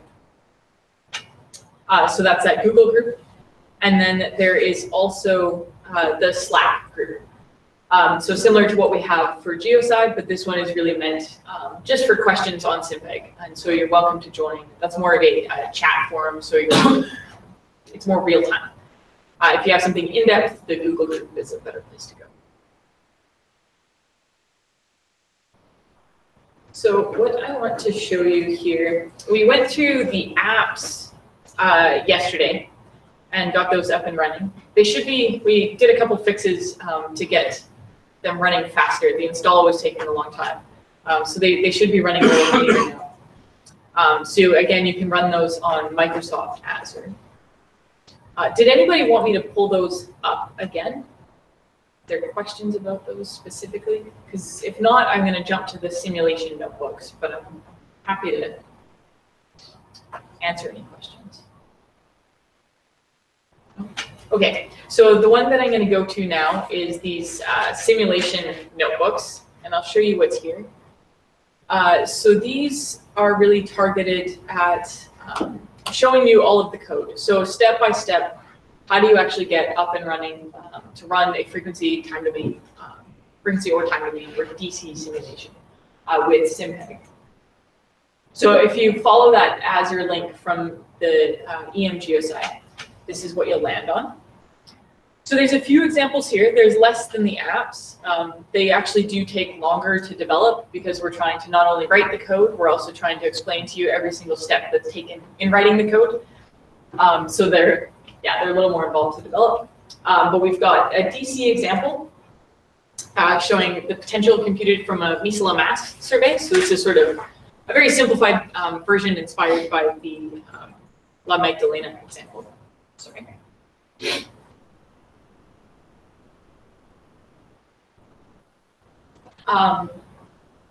There is an MT tutorial.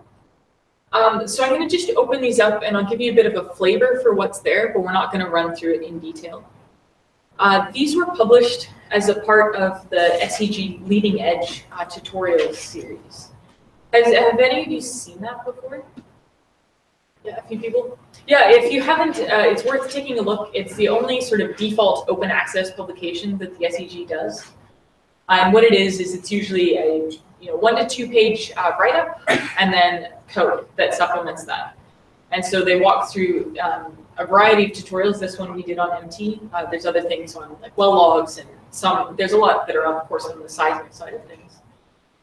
But there are other EM examples, so it's worth taking a look. But what we did in this one is we wanted to go through and actually set up an MT, a 1D forward simulation and inversion, and walk through some of the important choices in an inversion. And so the first notebook here, I'm going to go and clone this so that I can actually open it live.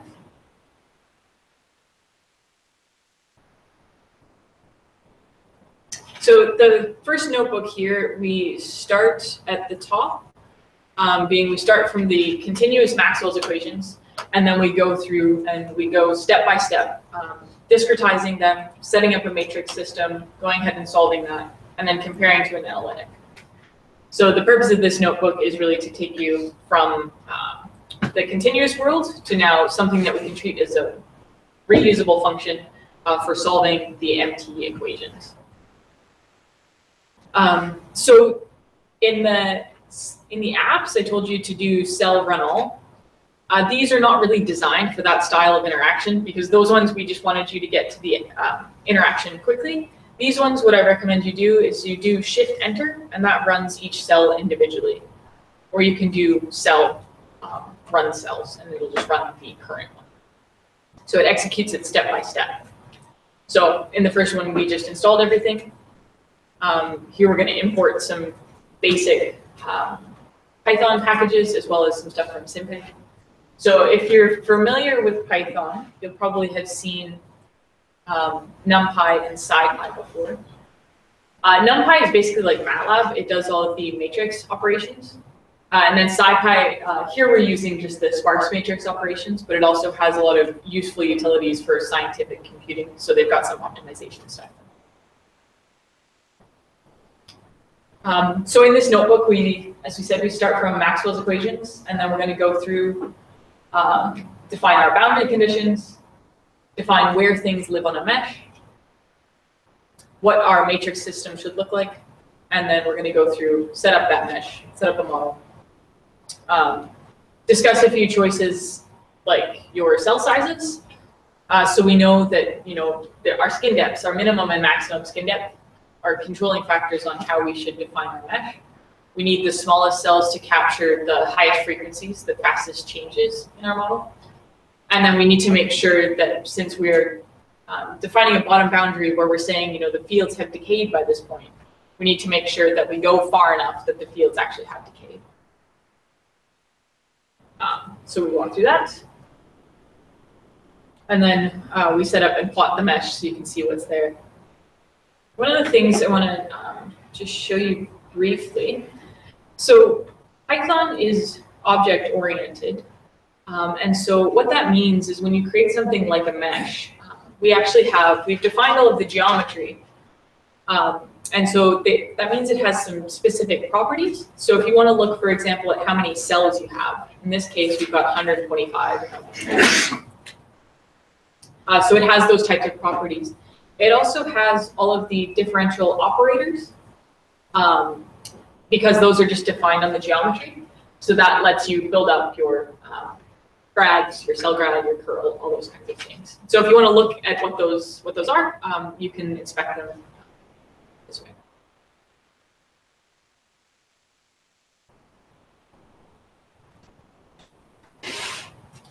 So here we're just going to use a half space model and define, I think, a single frequency. So then what we do is we define what our discrete system should be, and then we show you how to actually do that in code. So here we've got our grad, and we'll set up our cell grad. We've got our mu matrix, we set that up, sigma hat, and a divergence, as well as our boundary conditions. And then we just assemble those in a single matrix, and then that's the thing that we're going to solve. So now that we actually have our matrix system and our right-hand side, which is just the boundary condition, we can go ahead and solve. Oh, maybe we should run this.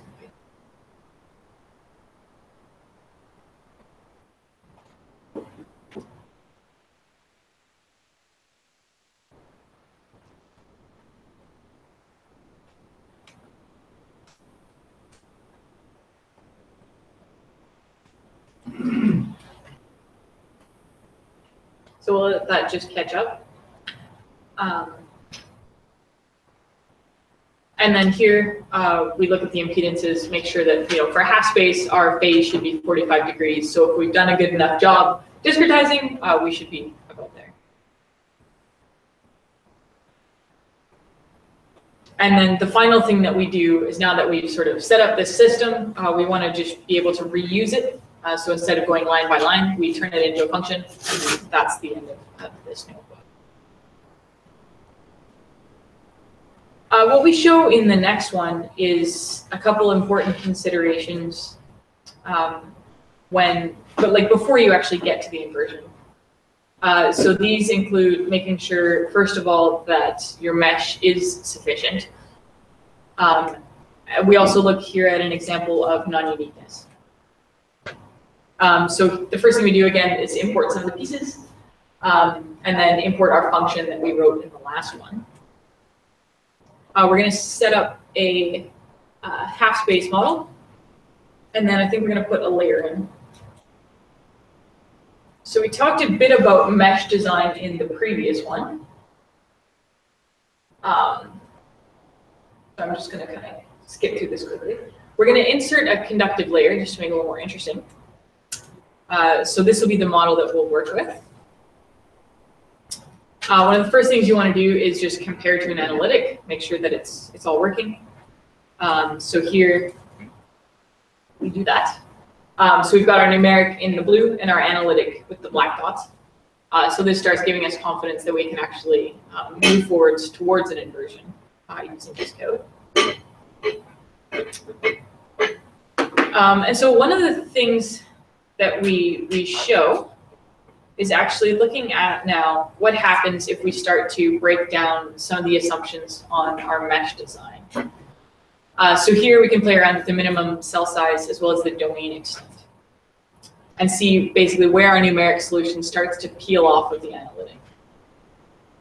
So first thing, if I make our minimum cell size larger, where's this solution going to break down? I've got frequency, sorry? Yeah, exactly. So if we look here, if I start increasing that, you can see almost immediately, especially in the phase, we start peeling off that analytic.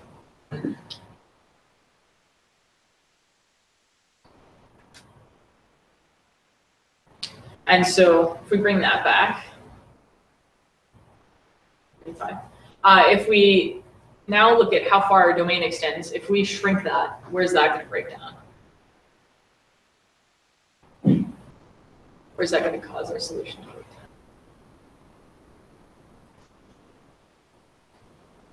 down?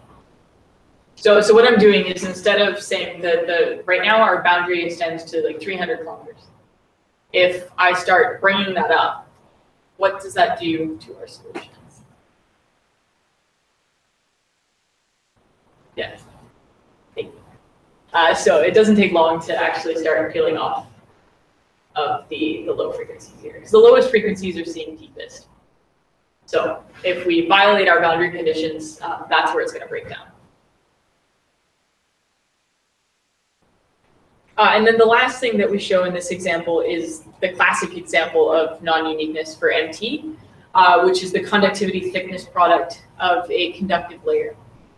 And so this is important before you actually jump to an inversion, because we know that if the data is similar for all of these cases, we're not actually going to be able to uniquely resolve any one of these unless you have a priori information that you can bring to the inversion. So, I mean, looking at the data for all of these, if you add just a little bit of noise, we're not going to be able to tell the difference.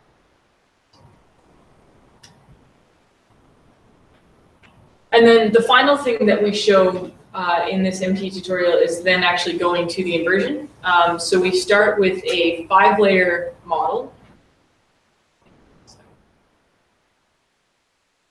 We start with a 5-layer model, and we go through and play around with basically what happens when you change your beta parameters. So the trade-off between your data misfit and your regularization. We also go in and play around with the regularization itself and see what you get for a small versus a smooth model. And so I won't run through this in detail, but you can see this is the model that we're starting with. We're going to simulate data on that. Add some noise. This is a good example if you do want to get up and running with SimPeg. We do discuss all of the pieces in detail. So how we actually think about and assemble the problem. So here we lay out all of those pieces to get you familiar with how we're thinking. So the first thing that we investigate is this trade-off between your data misfit and your regularization, and where you choose to stop the inversion. So I'll just take you to the figure. So here we show 3 different inversion results. So you've got the black line is our true model. So these are recovered models. This here is our Tikhonov curve. So we've got phi d on this axis and phi m on this axis. So if we're up here, we're doing a better job, fitting our regularization than our data. Whereas if we're down here, we're fitting our data really well and our regularization not so much. This plot is showing how well we're fitting our apparent resistivity, and then this one is showing how well we're fitting our phase. So the 3 different models here that we're plotting are each of these different trade-off parameters. So the orange one we show we're underfitting the data. So you can see that we can see that there's a bit of structure. It maybe looks like there's 5 layers, but there's still more than we can pull out. The green one goes to the other extreme. So you see here that we are really trying to fit the details in the data. And in doing so, we've actually introduced extra structure. So it looks like there's a whole bunch more layers than is actually supported by the data. And that's simply because we're going in and trying to fit into the noise. And then the blue one here actually shows you if we're hitting our target misfit. So the other thing that we have in this notebook, if you go in and run it, is like a little app that lets you basically inspect which model we recover at each beta iteration. So it gives you a bit of an idea, especially right around this target misfit, of where you might want to be choosing a model or not. Because although we can say exactly what our target misfit should be for this synthetic case, in general you can't. And so you really do need to be looking at models around this to give you an idea of what is potentially the misfit. The final thing that we do here is look at a smooth versus a small inversion. So this tells you, when we're talking about a smooth inversion, we're saying don't put large gradients in our model. When we talk about a small inversion, we're saying get very close to our reference model. And so what happens in this case, if, again, the black is our true model. So the smooth is like what we saw earlier. You do see 5 smoothed out structures.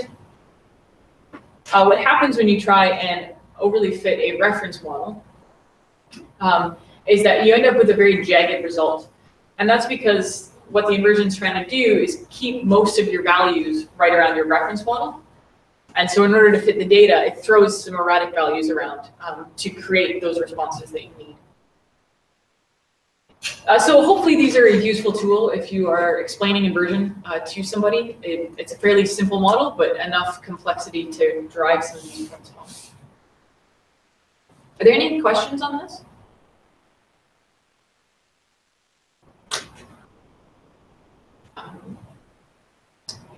There's two other notebooks here. I won't open these up, but these are really, if you're interested in diving really into the details, seeing how we actually go through and compute sensitivities, and then how we actually then run tests to ensure that we trust our sensitivities.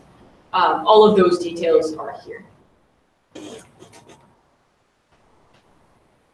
The last one that I'll just open, and we won't necessarily run through it here, is there are two examples, one in time and one in frequency, that walk through setting up these cylindrically symmetric models. So in this one here, we do a time domain sounding over a sphere. So we've got our sphere, and our transmitter is centered over it. So it is a cylindrically symmetric model, which is nice because we can run it very quickly. So this one, again, we're just starting from SimPeg, and so building up a simulation from there. So if you want to do some simple forward modeling, this is a good example to start from. So we just find our sphere, a fairly resistive half space, and then the geometry of the sphere. Define our survey, so we'll define where our transmitter is and how far offset our receiver is.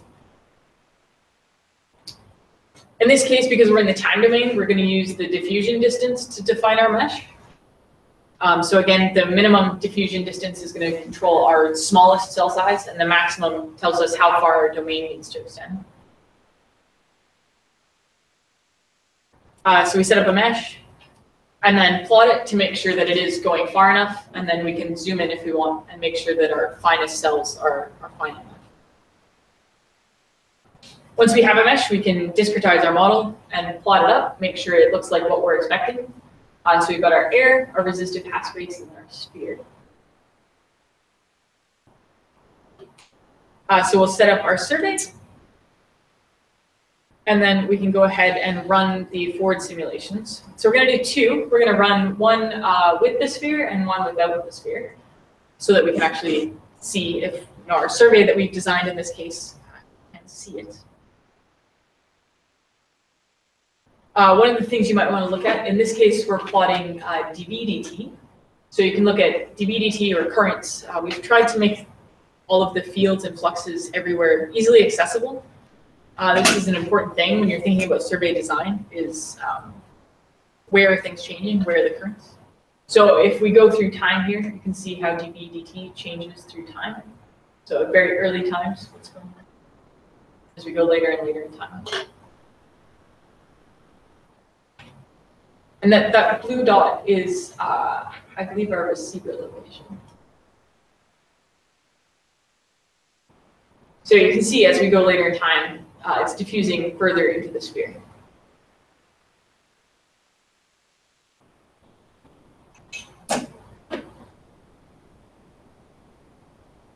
So the color bar is always automatic. Yeah. In this case, it is. If you wanted to go in and fix it, all the plotting code is just right here. So you could, we could specify the fixed color bar. And this, these widgets, this is a standard Python library, which is quite nice. So all we did is write a plotting function that takes a time index as an input, and then ask for a widget. So it's quite a handy little function. So then the final thing that we want to do here is actually then look at our data. And so we can look at what happens. We're just looking at the background, and then actually if we include the sphere. So it's a very quick example, but hopefully gives you a bit of a flavor for some of the things that you can do with SimPeg and some of the other open source resources. So, are there any questions? I know that was fast, but it's also the end of day 2.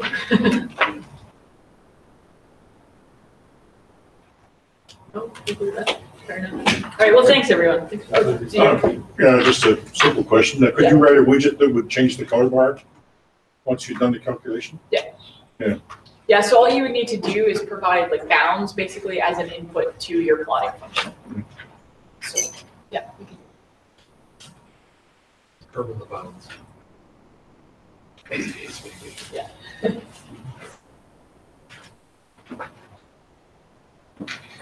Okay, well, thanks everyone. I think Dennis had a couple things he wanted to. Yeah, on behalf of the BC Geophysical Society, we've got some prezzies.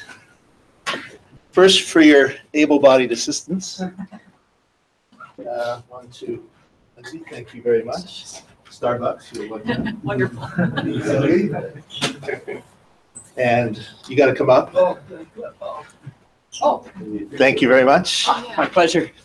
My Linda picked this wine out. So it Oh, should be good. nice. Oh. Oh, yeah, there you go. Great. I wanted to make, where's it?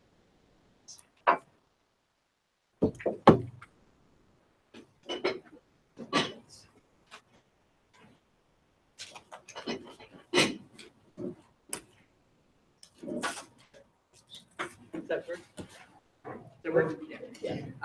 I just want to make one comment. It kind of came up at a coffee time, and I realized like, oh, this was something that we had forgot to mention.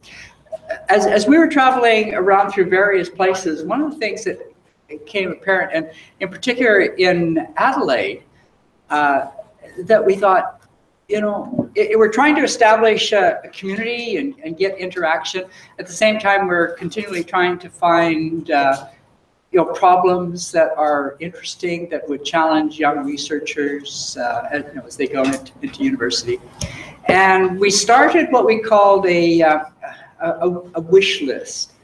So we asked people in Adelaide, each one of them, like, okay, what is the thing which, if solved, or if you had, with respect to working in electromagnetics, that would really ease your life, advance your personal field, and advance aspirations for using electromagnetic geophysics.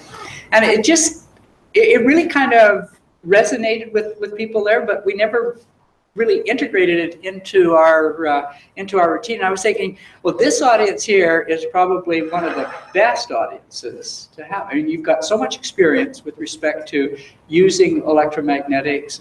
People like Sid, Peter, and just a whole bunch of people who've used electromagnetics in a variety of situations. Some of which may have been problematic, some of which may have worked well, some of which you realize like, oh, I can't. I really want to be able to do this. Maybe it's from a software viewpoint or an interpretation viewpoint. I think it would just be really nice to capture that. After we kind of conclude everything and we start, we're going to put together a blog and just kind of tidy up things. But you may receive an invitation just to contribute something to a wish list. If we can do that, if we can actually accomplish that for all of the places that we've been around the world, and then we just got some great big document of things that people wish they had, like so scientific problems that need to be solved. So Peter's with respect to the pipelines, I mean that's just a really interesting project, and somebody could sign on to there. It might be an inspiration for for students to do something, and also potentially a way of collaborating, because if you have contributed something to a wish list and you've got a particular problem that you really want to have solved, and I'm looking at that and I see that and it resonates with me. I mean, maybe we've got data to share, maybe you've got expertise, I've got expertise that we could kind of put together. I think it has a lot of benefits, and it has like minimal downside from your point of view, because you're just articulating something, a problem that you're interested in, a question that you have with respect to electromagnetics.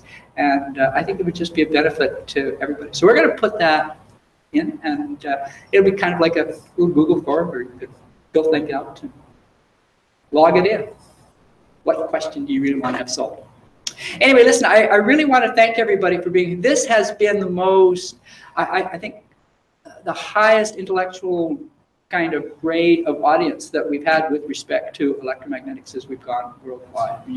And it's been a real pleasure to be able to kind of have Lindsay and Soggy and myself kind of put together stuff and present it to you, and really appreciate you coming. So, thanks a lot. Thanks, Doug.